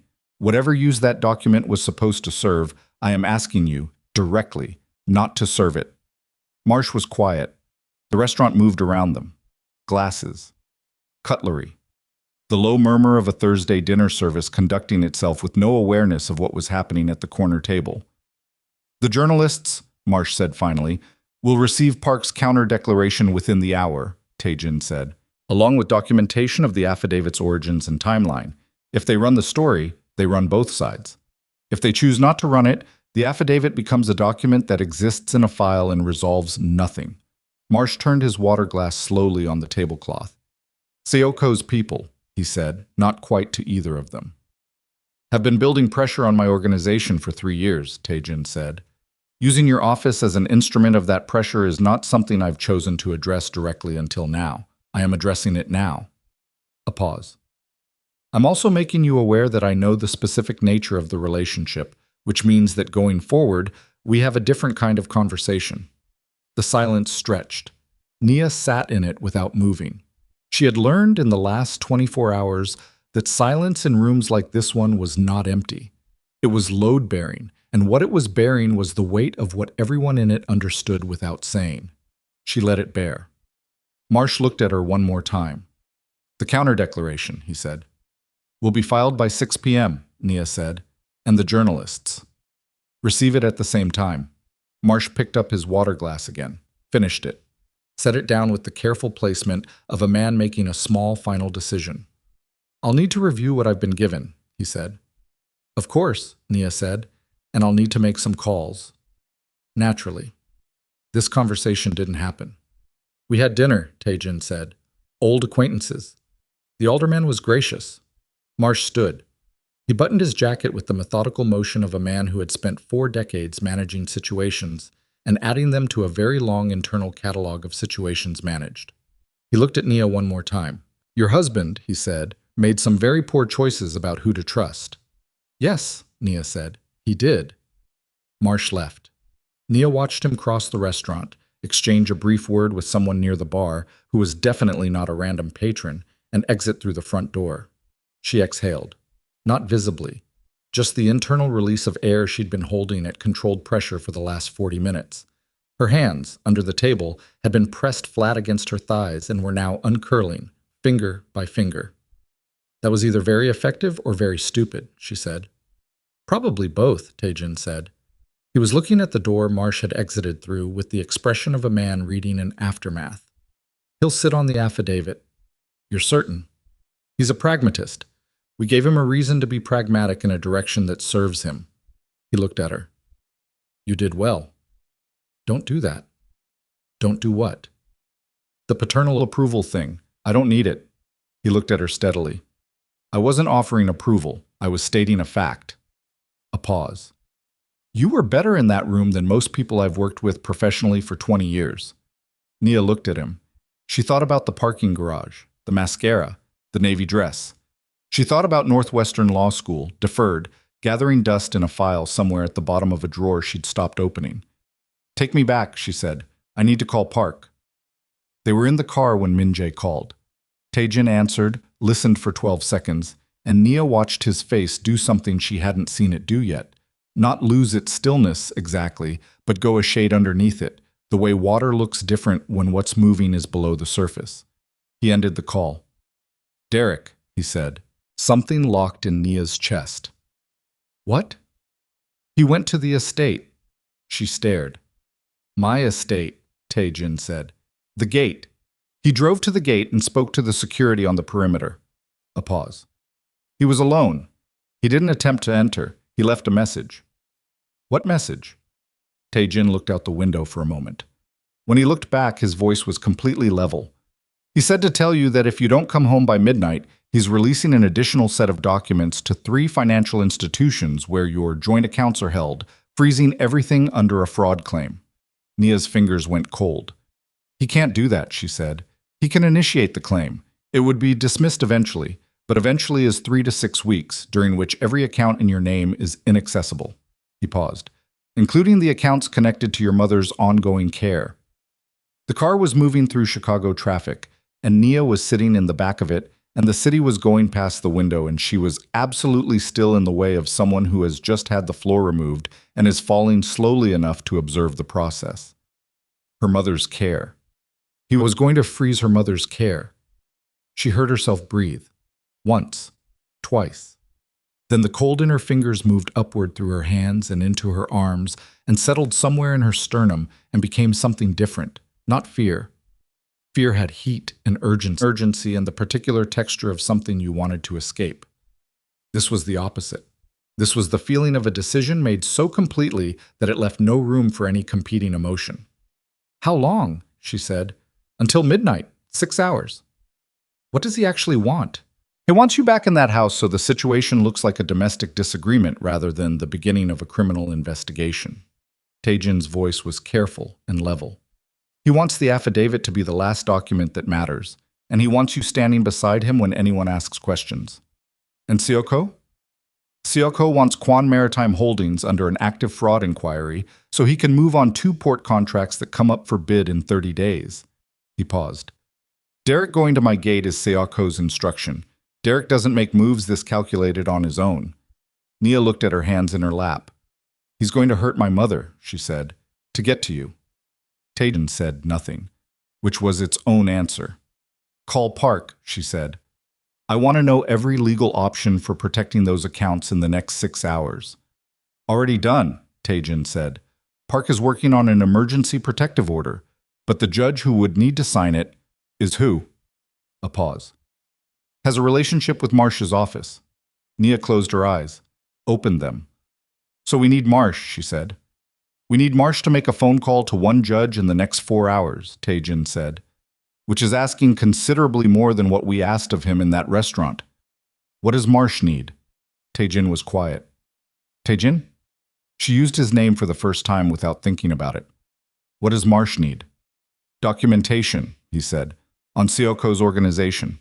Specific documentation on the port contracts and the municipal relationships Seoko has been building. The kind of documentation that makes Marsh more useful as Seoko's enemy than his instrument. You have that documentation. I have most of it. And you haven't used it. I've been building toward using it on a timeline that no longer exists. He looked at her directly. If I use it now, I'm accelerating a confrontation with Seoko that I had planned to have on my terms in approximately 6 months. And instead we have it tonight. The car stopped at a light. Chicago moved around them. Indifferent, enormous, conducting its evening. What does tonight look like? Nia said. Tae-jin reached into his jacket pocket. He produced a phone, not his regular phone, a different one, and looked at it for a moment. Then he looked at Nia. Tonight looks like me giving Marsh enough to make him choose a side officially and permanently, he said.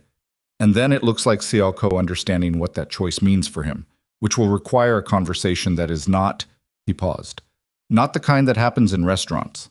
Nia looked at him. Tell me what that means, she said. It means I need to do something tonight that I cannot ask you to be in the same building for, he said.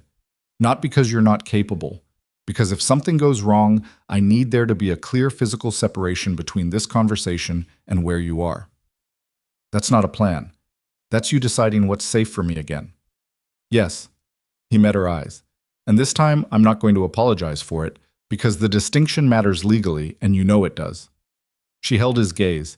She did know it. She hated that she knew it. She hated the architecture of a situation that required her to be somewhere else while other things happened, because she'd spent 6 years being somewhere else while other things happened, and she was done with the shape of that. But she also knew the difference between being excluded and being protected, and she was honest enough to admit that she was still learning to distinguish between them in real time. My mother's accounts, she said. Park will have the protective order filed within the hour. I need Marsh to make the call to the judge before Derek's deadline. That's your job tonight. You want me to go back to Marsh? I want you to call him, Tae-jin said. From somewhere secure. I'll have Min-jae with you. And you. I'll be managing the other part of this. She looked at him for a long moment. The light changed. The car moved. If something happens to you tonight, she said, it won't. But if it does... He was quiet. Min-jae knows what to do, he said. And Park has everything he needs to continue the legal process with or without me. He paused. And you, I think, have everything you need to continue being who you've been for the last 24 hours without any assistance from me at all.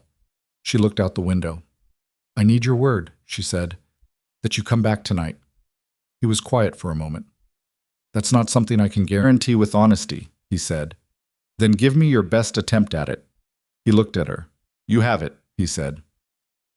They split at the estate. Tae-jin and 2 of his men went in a separate car. Min-jae stayed with Nia and Kezia in the estate's ground floor study, and Nia sat with her phone and Park's number on one side and Marsh's number, obtained through channels she didn't ask about, on the other, and she called Marsh at 7:43 p.m. He picked up on the third ring with the careful neutrality of a man who had been expecting this call and had not yet decided what to do with it. Alderman, she said, I need a phone call from you to Judge Patricia Okafor within the next 3 hours. An emergency protective order on 3 accounts. I can have Park send you the documentation in 20 minutes. Mrs. Calloway, Mr. Kwan is providing you with documentation on Seoko's port contract arrangements tonight, she said. You'll receive it before midnight. I need the phone call before then. Silence. The documentation is current, Marsh said. 3 years of it, Nia said. The kind that makes municipal contract fraud very straightforward to prosecute. Another silence. You understand what you're asking me to step into, Marsh said. I understand exactly what I'm asking, Nia said. And I understand that the alternative is a man who's been treating your office like a tool, getting 30 more days to move money through port contracts before anyone looks closely at where it came from. Marsh was quiet. The protective order is narrow, Nia said. 3 accounts. 1 sick woman's medical care. It's not a complicated ask. She heard him breathe. Send Park's documentation, Marsh said. She called Park immediately. Park sent the documentation in 11 minutes. At 9:17, Marsh called Judge Okafor. At 9:44, the protective order was signed. At 10:08, Park confirmed that the accounts were protected and Derek's fraud claim, if filed, would be immediately blocked. Nia set her phone down on the study table. Kezia, across from her, let out a breath that sounded like it had been held for approximately 6 hours. "Mom's okay?" Kezia said. Not a question, confirming. "Mom's okay," Nia said. She stood up. She walked to the window. She stood there and looked at the dark grounds and the lake beyond the perimeter wall, and tried to locate Taijin somewhere in the city, which was not something she could do, and she knew it, and the knowing sat in her chest with a weight she wasn't entirely prepared for. Minjae was at the door. "No word yet," he said, answering the question she hadn't asked.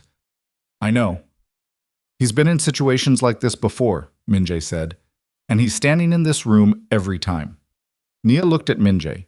She thought about what it meant to be someone who said a thing like that about someone else, with that particular combination of factual confidence and something underneath it that was not quite emotion but was not entirely without it either. "How long have you worked for him?" she said. 26 years, Minjae said. "Then you'd know." "Then I'd know," he confirmed. She went back to the window. The next 2 hours were the slowest of the 24 she'd spent in this house. She and Kezia sat in the study and did not watch the clock with their eyes, but watched it with their bodies. The way tension accumulates in the shoulders and the jaw and the small muscles around the eyes when time is moving too slowly against something you cannot control. At 11:49, Nia's phone buzzed. A text from a number she didn't have saved. 4 words. "Heading back. It's done." She read it twice. She showed it to Minji, who read it and nodded once, and the nod had in it something she recognized from her mother's face when she got good scan results. Not relief exactly, because relief implied the fear was over, and the fear was never entirely over, but the specific, quiet version of gratitude that looks like steadiness. Taejin arrived at the estate at 12:31 in the morning. He came through the front door and Nia was in the entrance hall. She'd stopped pretending she wasn't going to stand in the entrance hall, and she looked at him. He was intact. No visible damage. His suit jacket was gone and his shirt was untucked on one side, and there was something in the set of his jaw that told her the night had been exactly what he'd implied it would be. But he was standing in the entrance hall under the warm light of the Kwan estate, and he was looking at her with the particular attention of a man who has just come from something difficult and arrived somewhere he wanted to be. "It's done," he said. "I know, you texted." "I wanted to say it to your face." She looked at him. She crossed the entrance hall and stopped a foot from him and looked at him with the full attention she'd been accumulating for 12 hours of not knowing. "What did you do?" she said. "Nothing that will require your testimony," he said, which was not, she noted, an answer. But it was, she also noted, the only answer that kept her usable in a courtroom if it ever came to that. "Seok-ho," she said, "will be spending the next several months managing a federal interest in his port contracts," Taejin said. The documentation reached the right desk at 11 p.m. He paused. "He will not be focused on this household." "And Derek?" Taejin's expression shifted slightly. "Derek is in a hotel in the West Loop with attorneys trying to understand why the fraud claim he was instructed to file has been preempted and why the accounts he was told would be frozen are protected." A pause. "He called Siako's people twice in the last hour. They have not answered." Nia absorbed this. "He's alone," she said. "Yes. And the affidavit is a document that exists in a file," Taejin said. "Park will have it formally countered by morning. With Marsh's cooperation on the protective order on record, it loses most of its utility." He paused. "It's not gone, but it's defanged." The entrance hall was quiet around them. Kezia appeared at the top of the stairs, looked down at the two of them standing in the entrance hall, assessed the situation with the efficiency of a woman who had been awake for 22 hours and did not have patience for ambiguity, and said, "Everyone okay?" "Everyone okay," Nia said. "Good." Kezia turned around and went back to her room. Taejin looked tired.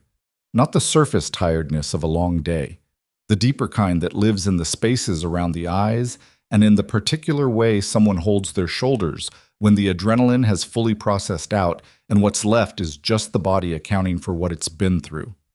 "Sit down," Nia said. He looked at her. "Kitchen," she said. "Sit down, I'll find something." He followed her to the kitchen without arguing, which told her more about the state of him than anything he'd said. She found rice in a covered pot on the stove that Minjae had clearly left. Minjae anticipated everything with the thoroughness of someone who had been managing a household for 26 years and had learned that the people in it needed to eat, especially after the nights when eating was the last thing they were thinking about. She found the doenjang gai from earlier still warm in a smaller pot, and she heated it properly and found bowls and set them on the kitchen table and poured water and did all of it with the focused practicality of a woman who needed her hands occupied. Taejin sat at the kitchen table and watched her work. She set the food in front of him and sat across with her own bowl, and they ate for several minutes without speaking, and the silence was the particular kind that comes after long, sustained tension releases. Not comfortable exactly, but full, the way a room is full after everyone who needed to be in it has arrived. "My mother," Nia said finally. "The accounts are protected until the divorce proceedings establish new standing," Taejin said. "Park will make sure they remain so." "I haven't filed yet." "No, but you will." She looked at her bowl. "Yes," she said. "I will." She ate. She thought about the last 31 years of her life, the parts that had led here, to this kitchen, at this table, at this hour. Her father, who had died when she was 19 and left her stubbornness as an inheritance she'd spent years trying to manage. Her mother, who had held the family together with the particular, unshowy determination of a woman who didn't believe in performing her own strength. Northwestern Law School, a brochure she'd kept through 3 apartment moves.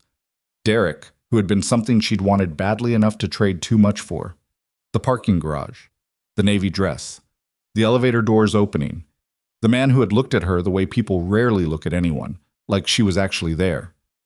"I'm going to go back to law school," she said. Taejin looked up from his bowl. "I deferred," she said. "Northwestern, 6 years ago. They have a re-enrollment process." She looked at him. "I'm going to do it." He looked at her for a moment. "Yes," he said. "You should. You don't have an opinion on it beyond that." "I have considerable opinions on it," he said. "None of them are mine to offer unless you ask for them." She almost smiled. She almost smiled, and she didn't because she was too tired and too wrung out and too aware of how much was still unresolved and undone and ahead of her to fully feel the thing that was trying to surface beneath all of it. But almost. "Sleep," she said. "We both need to sleep." Taejin nodded. He stood and took his bowl to the counter with the automatic gesture of a man who had been trained in some domestic consideration at some point in his life that had not been trained out of him by decades of everything else. He turned off the stove burner she'd left on. He stopped at the kitchen doorway. "Nia," he said. She looked up. "What you did today," he said. "The restaurant. The call to Marsh. The accounts." He paused. "I want you to understand that none of it happened because you were under my protection. It happened because of who you are." Another pause. "I didn't change anything. You did." She looked at him across the kitchen. She thought about what Kezia had said in the study. "You look more like yourself than you've looked in 2 years." She thought about what Taejin had said at the coffee shop a lifetime ago, last night. A woman who had already decided something but hadn't yet given herself permission to act on it. "Good night," she said. "Good night," he said. He left. Nia sat alone in the kitchen for a moment longer. The estate was quiet. The lake was dark beyond the perimeter wall. The city outside was still conducting itself. Indifferent, enormous, full of people whose Thursday night had not included a meeting with a corrupt alderman and a phone call to a federal desk, and a man coming home from something she hadn't asked him to describe. She thought about Derek in a hotel room with attorneys who weren't answering and a phone that kept going to voicemail. She thought about her mother asleep in room 412 with her accounts protected and her daughter finally, on the other side of a decision that had been building for 2 years. She thought about Taejin's face in the entrance hall. And she thought, not for the first time, but for the first time she let herself think it fully, without pulling back, that the most dangerous thing that had happened to her in the last 24 hours was not the affidavit, and was not Sioko's men, and was not Derek at the gate. The most dangerous thing was considerably quieter than any of that. And it was living in this house. And she was not, she realized, looking toward the door. She was looking at the stairs. She stood up, turned off the kitchen light, and went to her room. Outside, past the perimeter wall, past the dark water, past the sleeping city. The night was doing what Chicago nights did in November, pressing down cold and certain and indifferent to everything happening beneath it. And tomorrow was coming with everything it would require.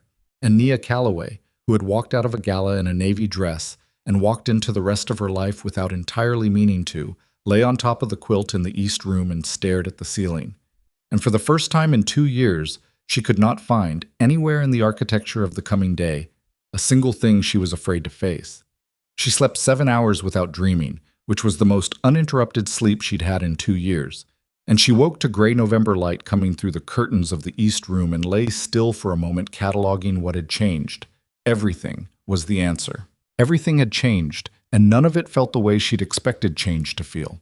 She'd always imagined it arriving with some kind of internal fanfare, a sense of completion, of doors closing with satisfying weight. Instead, it felt like standing in a room after the furniture had been moved and recognizing the space as yours, even though nothing was where it used to be. She got up. She found clothes laid out again, Min-jae's quiet efficiency operating through the night, and dressed and went downstairs and found Kezia at the kitchen table with coffee and her phone and the expression of a woman who had been awake for an hour processing. "Park called," Kezia said. "He wants you at his office at 10. "What time is it?" 7:40. Nia poured coffee. "Is Taejin up?" "His car left at 6, Kezia said. "Min-jae said he had meetings." Nia sat down across from her sister. They looked at each other across the kitchen table the way they'd looked at each other across kitchen tables their entire lives, with the particular compacted communication of two women who had grown up translating each other without words. "Say it," Nia said. "I don't have anything to say." "Kezia." Her sister wrapped both hands around her mug. "I'm going to say 2 things, and then I'm going to drop it. The first thing is that what you did yesterday, the restaurant, the call, the accounts, that was the most you I have seen you be in 2 years, and I need you to understand that I saw it, and it mattered." Nia looked at her coffee. "The second thing," Kezia said, "is that you're living in this man's house, and last night you were watching the stairs. And I need you to know that I'm not going to tell you what to do with that, but I'm going to be the person who asks once whether you're seeing it clearly." "I'm seeing it clearly," Nia said. "Okay. It's complicated." "Of course it is." "He withheld information. He made decisions about what was safe for me without asking. He is—" She stopped. "He is not a simple man." "No," Kezia said. "He is not a simple man." She drank her coffee. "He also got me out of a car and got Mom's accounts protected and came home when you were standing in the entrance hall. I'm not blind to the ledger." A pause. "I'm just asking if you are." Nia looked at her sister. "I'm not making any decisions about anything," she said, "until I've filed for divorce, re-enrolled in law school, and had at least 3 consecutive weeks where no one puts my name in a document without asking me first." Kezia almost smiled. "That seems like a reasonable prerequisite." "Thank you for staying." "Don't thank me. I was terrified the entire time." Kezia set her mug down. "Also, that Min-jae person is the most efficient human being I have ever encountered, and it's slightly unsettling." "I know." "He left breakfast in the oven." "I know." They ate breakfast. The estate was quiet around them. Outside, the lake was the color of old pewter under a November sky, and the grounds were wet from overnight rain, and everything looked stripped down and true, the way Chicago looked in November when it stopped pretending to be anything other than what it was. Park's office was on Michigan Avenue, 32nd floor, with the kind of view that existed to communicate that the people who worked here understood power and its geography. Park met them in the conference room with coffee already poured and 3 paralegals who each had the specific, focused energy of people who had worked through the night. "The counter-declaration was filed at 6:48 this morning," Park said, without preamble, because Park understood that the people across the table from him had been through enough that ceremony was an insult. "It's on record. The affidavit is now a contested document in a formal legal proceeding, which strips it of the independent utility Siako's people intended." "The journalists," Nia said, Two of the three made contact this morning. Both indicated they were not moving forward with the story given the counter-declaration and the protective order. Park paused. The third, the freelancer, published a short item online at 2 a.m. It's been up for 5 hours. It describes a domestic dispute and a financial disagreement between the Callaways and references the affidavit without context. He slid a printed page across the table. My assessment is that without the alderman's support and without the other two journalists, it has no traction. Nia picked up the page and read it. Her name, in print, described as a subject of a fraud investigation. 300 words that were technically accurate in the way that lies are accurate when you select the right facts and leave out the rest. She set it down. How do we respond? She said. We don't, Park said. Response amplifies. The counter-declaration is public record. Anyone who follows up finds it immediately. The story has no legs. He folded his hands. What we focus on today is the divorce filing and the asset protection. Those are the things that determine what the next 6 months look like. The divorce filing took 3 hours. Not because it was complicated. Park had prepared most of it already, with the thoroughness of a man who had read the situation correctly from the beginning and had not waited to be told to prepare, but because Nia read every page, every paragraph, every subordinate clause of every document that bore her name. She was not signing anything unread again. Park watched her read without impatience, which she appreciated. The paralegals refilled coffee and brought more water and stayed available without hovering. When she signed the final page, her hand was steady. She looked at her signature, the curve at the end, the Y in Callaway dropping lower than she'd ever managed to control, and felt nothing dramatic. No fanfare, no internal ceremony, just the clean factual weight of a decision enacted. The Dearborn property, she said, will be in litigation during the divorce proceedings. Derek has already retained a firm. They made contact this morning. The initial position is aggressive. Of course it is. I have responses prepared for every line of argument they're likely to open with, Park said. Your husband is in a significantly weakened position legally given the documented misuse of joint assets. His aggression is theater. It's what people do when they know the ground is soft under them. And my mother's accounts. Protected indefinitely pending the divorce settlement. I've spoken with the medical financing institution directly. They understand the situation. He paused. They also said, and I'm relaying this because I think you should hear it, that your mother called them herself this morning. Nia looked up. She called them, she said. Apparently she woke up and decided she wanted to speak to someone directly about the status of her accounts. Park's mouth moved in something approaching warmth.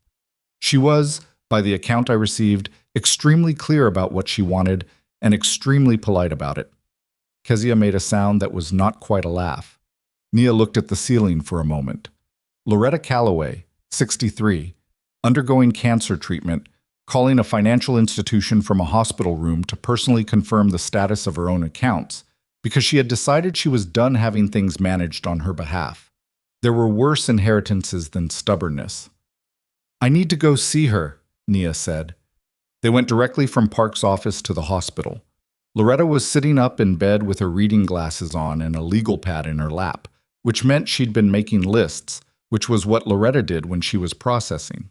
She looked up when Nia and Kezia came in, and her expression did the specific thing it did when she was relieved and choosing not to show the relief too fully because she didn't want her daughters to know how worried she'd been.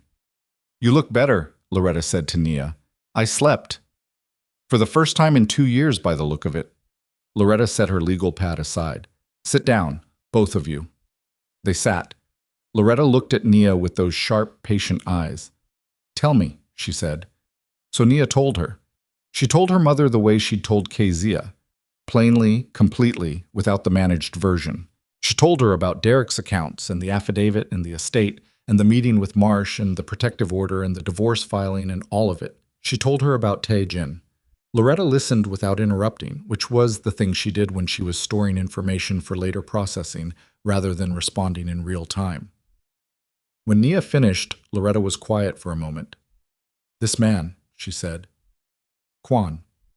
Yes. He came to the hospital? He waited in the car. Loretta looked at Kezia briefly. Kezia's face said, Don't look at me.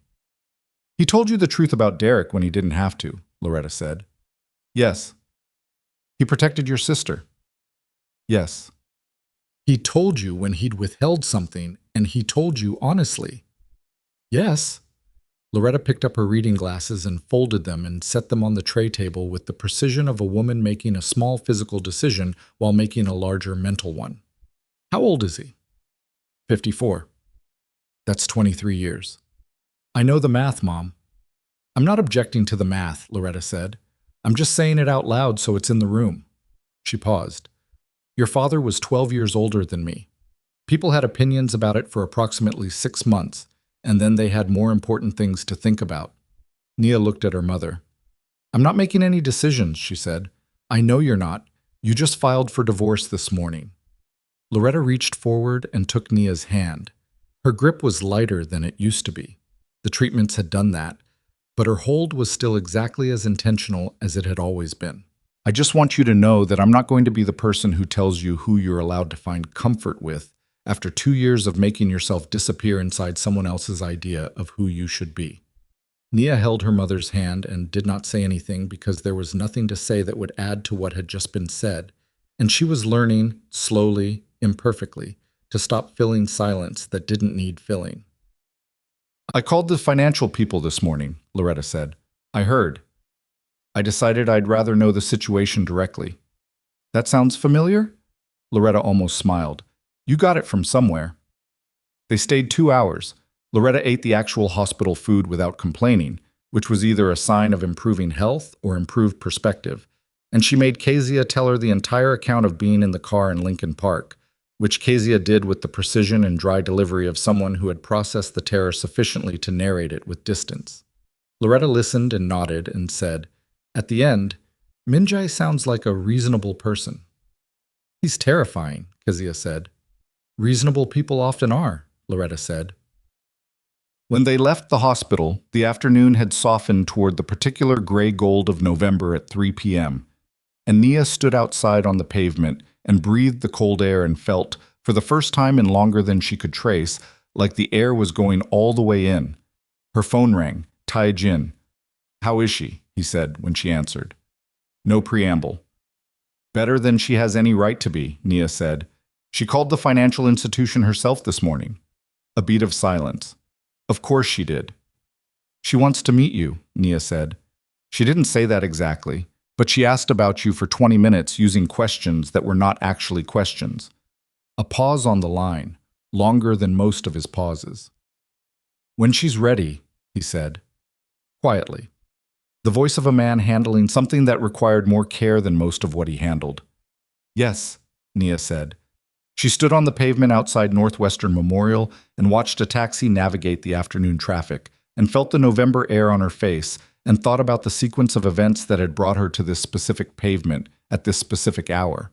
The parking garage, the dress, the elevator, the coffee shop with its cardamom smell, the estate with its silk runner and its bowl of persimmons, and its bookshelves of books with broken spines.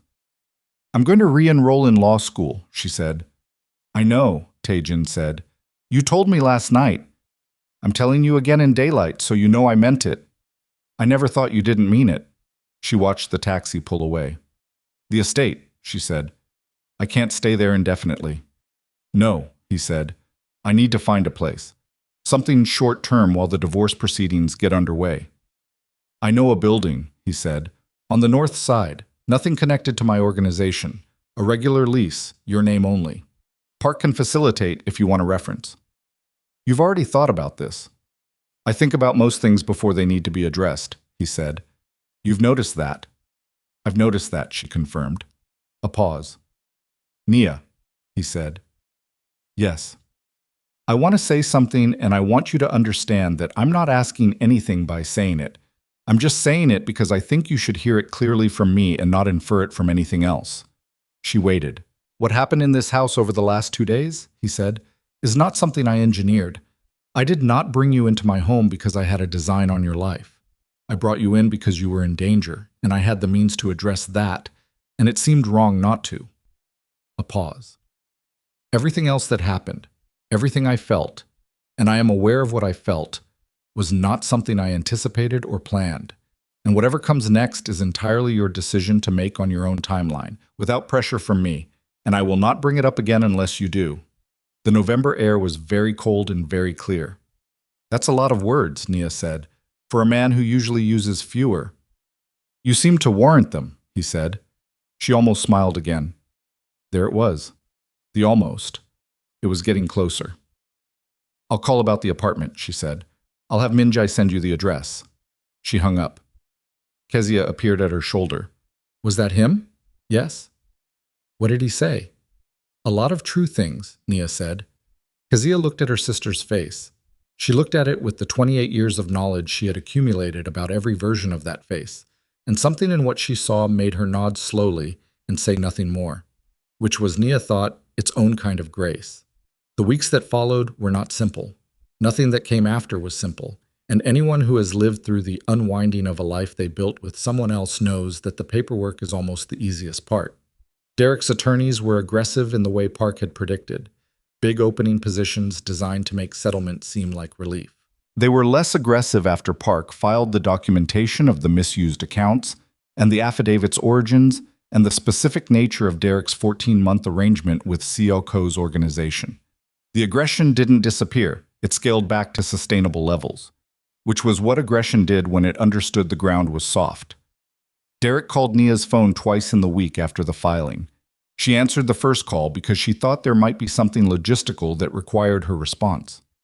There wasn't. He wanted to explain. He used the word explain 4 times in 90 seconds, each time as though the explanation were a thing she was withholding from him rather than a thing he hadn't yet produced. She told him to have his attorney contact Park. She didn't answer the second call. She moved into the apartment on the north side, so 3rd floor, 2 bedrooms, windows facing east so the morning light came in strong and early, which she hadn't asked for but which she found she liked.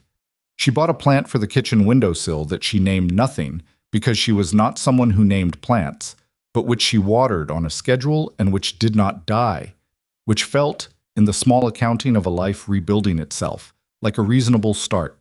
She re-enrolled at Northwestern Law.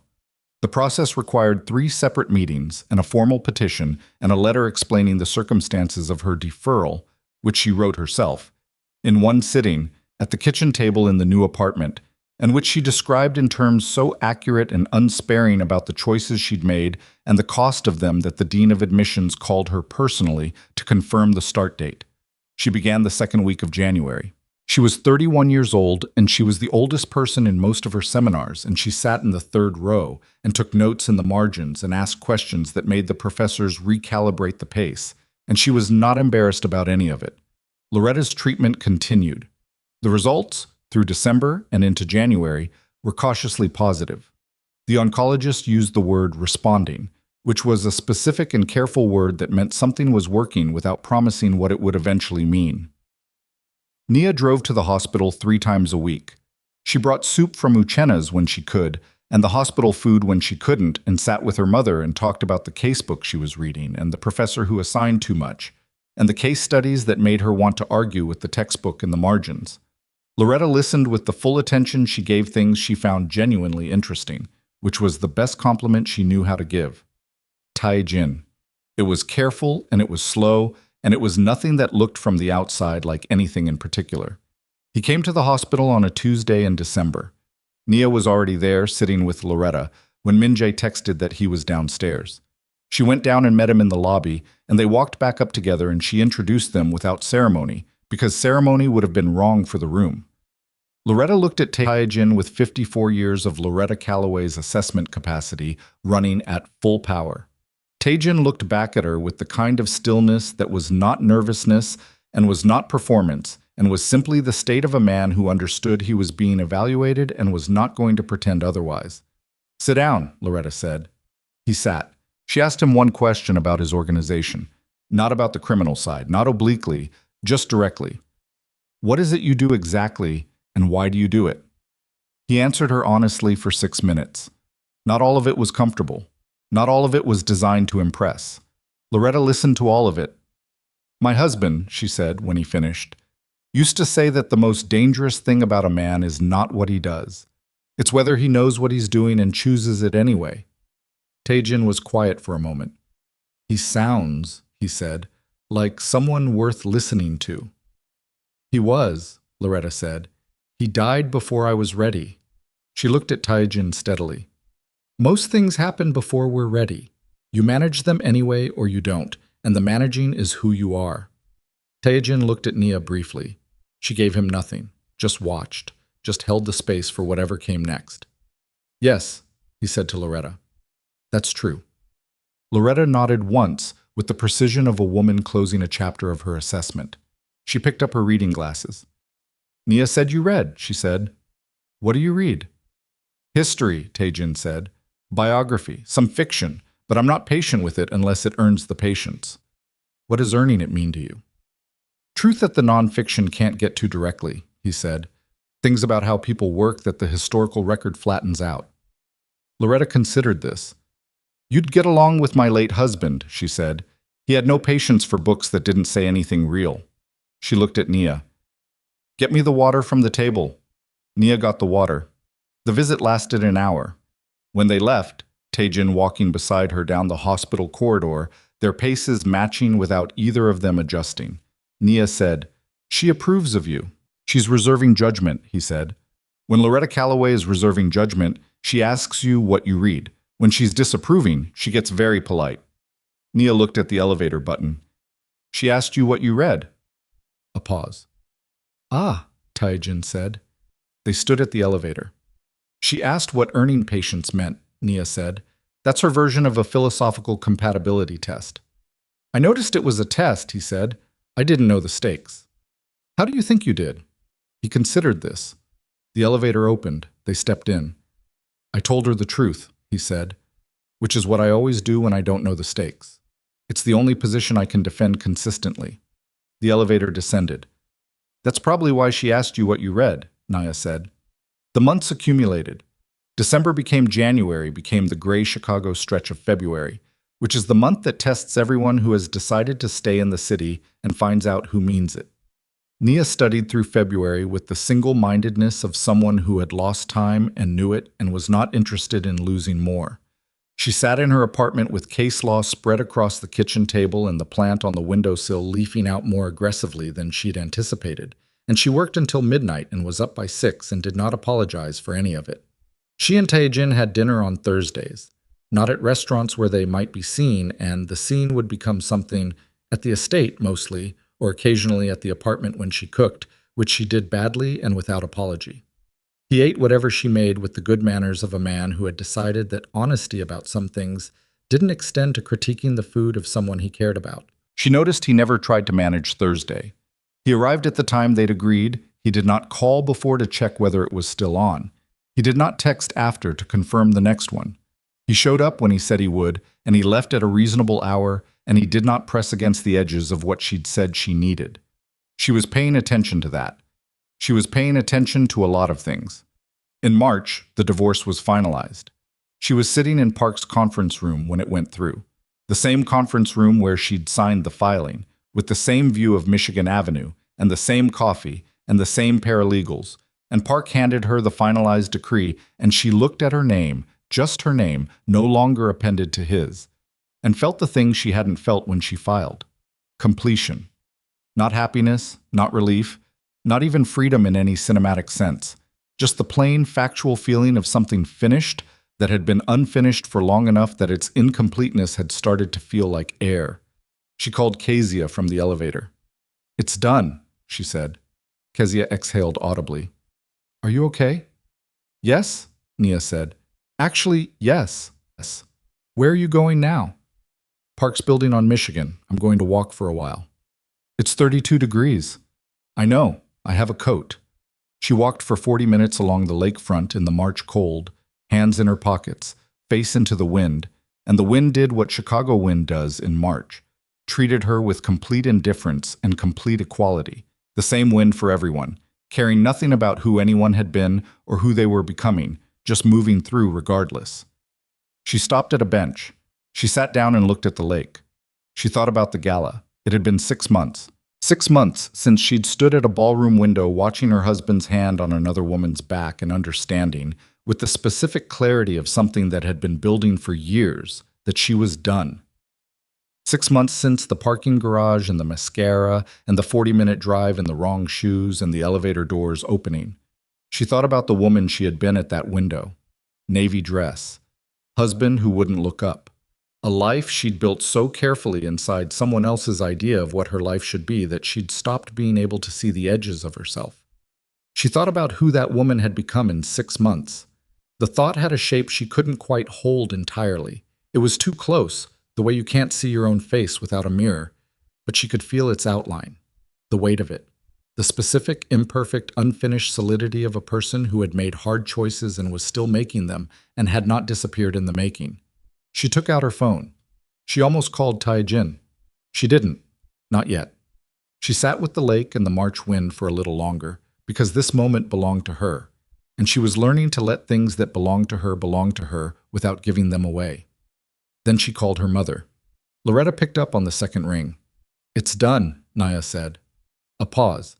Then her mother's voice, with the particular warmth that Loretta reserved for things she'd waited a long time to hear. "Good. I'm sitting by the lake. In March. In March." "Your father used to do that," Loretta said. "Sit by the lake when he needed to think. He said the wind made it impossible to think about anything except whatever was actually in front of you." Nia looked at the gray water. "He was right," she said. "He usually was," Loretta said. "Drove me crazy." After she hung up, Nia sat for 10 more minutes. Then she stood and buttoned her coat and walked back toward the city, and at some point she took out her phone and sent a text to Tai-Jin. Decree finalized. "Walking on Michigan. Buy me coffee?" The reply came in 40 seconds. Name the place. She named the place. It was not a coffee shop with cardamom. It was a regular place near the law school, with good light and bad chairs, and a barista who had the energy of someone who had been awake since 4 and had made peace with it. Not romantic, not atmospheric, just warm and ordinary, and hers. She was already there when he arrived. He came through the door in a coat she hadn't seen before, heavier, for the March cold, and found her at the table in the back corner and sat across from her and looked at her with the look she had, over 6 months of Thursdays and hospital visits and phone calls, come to recognize as the look he reserved only for her. She'd been paying attention to that too. "How do you feel?" he said. "Like myself," she said. "Which I know sounds—" "No," he said. "It doesn't sound like anything except what it is." She looked at him across the bad table in the good light. "My mother," she said, "is getting a good scan next week. The oncologist is using words like clear margin. It's too early to say anything definitive, but it's the best report we've had."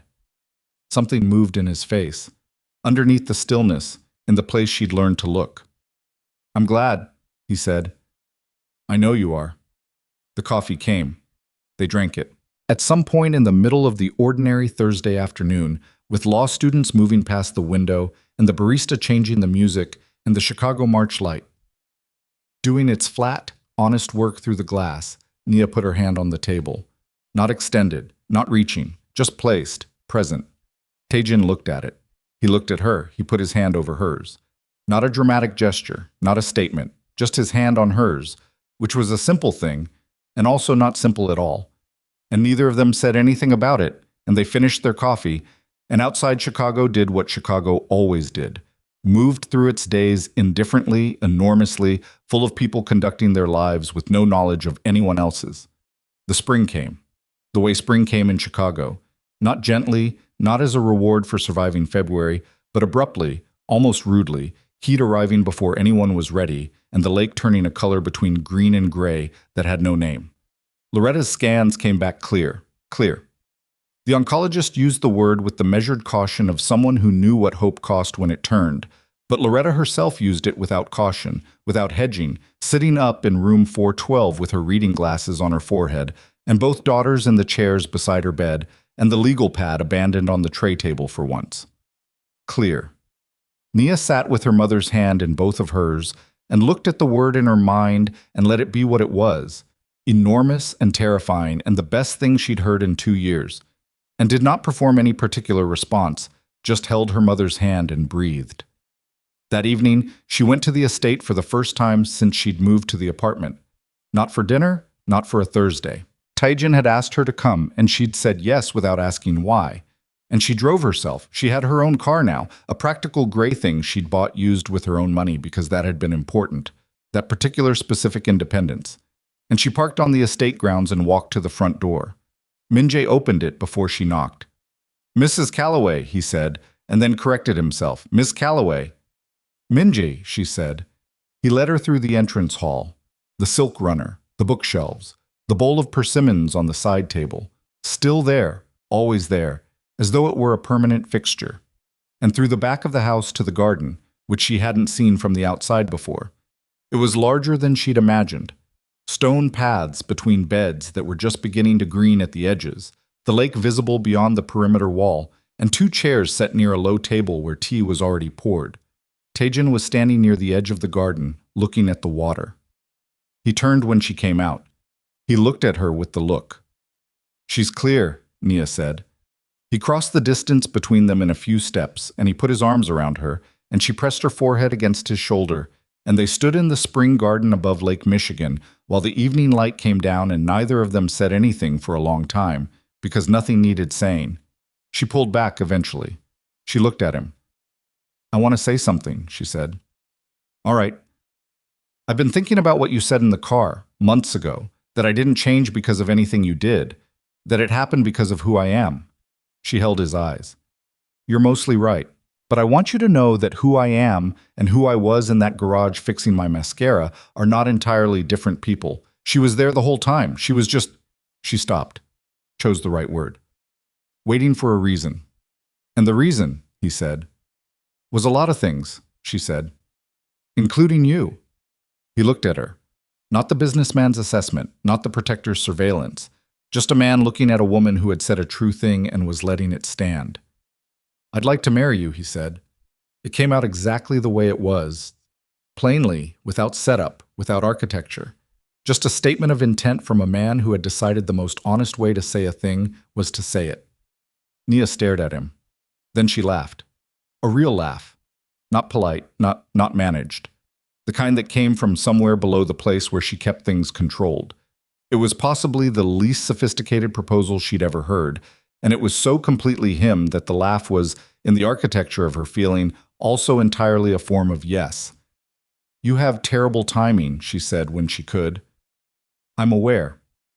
I just finalized a divorce." "I know. I'm in my first semester of law school." "I know. You couldn't wait." "I could have waited," he said. "I'd been waiting 6 months. I decided that was sufficient." A pause. "You don't have to answer now." She looked at him. The garden was going dark around them. The lake beyond the wall was the deep spring color without a name. The persimmons were on the table inside, and the bookshelves were full of books with broken spines, and Minjae was somewhere managing the household with his terrifying efficiency, and the woman in the navy dress was standing in this garden, having laughed at a proposal from the most dangerous man in Chicago. She had walked away from one room because she finally understood where she didn't belong. She was standing in this garden because she was starting to understand where she did. "Not now," she said. "Ask me again when I've passed the bar." Something shifted in his expression. Not disappointment. The opposite. The specific, quiet look of a man who has just been given an answer that doesn't say no and knows the difference. "I'll remember," he said. "You remember everything," she said. "Yes," he said. "I do." She sat in the chair by the table and picked up the tea. He sat across from her. The spring evening moved around them. The lake made no sound they could hear, but it was there, present, constant, doing what it always did beneath the changing surface. Nia looked at the water. She thought about the woman in the parking garage one last time. She thought about the mascara and the navy dress, and the 40-minute drive in the wrong shoes. She thought about everything that woman had been carrying, the deferred degree, and the shrunk ambitions, and the grief she'd been managing in other people's parking garages so no one would have to see it. And she held that woman in her mind with a tenderness she hadn't been able to locate before. That woman had not been weak. That woman had been waiting for the night she stopped asking permission to be the person she already was. She had found that night. Everything after was just the living of it. Across the table, Taejin was looking at the water too. He was quiet in the way that was simply his natural state, not withholding, not performing stillness, Just a man at rest in a garden with someone whose presence required nothing from him except presence in return. Nia drank her tea. The evening held them both. Outside the perimeter wall, Chicago went on being Chicago. Indifferent, enormous, full of people who had no idea that a woman with a law school casebook and a plant on her kitchen windows, ill, and a mother with clear scans was sitting in a garden above the lake, figuring out what came next. She was figuring it out. She was doing it in her own time, in her own order, with her own name on her own apartment lease, and her own name on the law school enrollment, and her own name on nothing else until she decided otherwise. She was 31 years old, and she was not finished. She was, in fact, just beginning. And the beginning, imperfect, difficult, carrying the weight of everything that had come before it, was enough. It was more than enough. It was hers.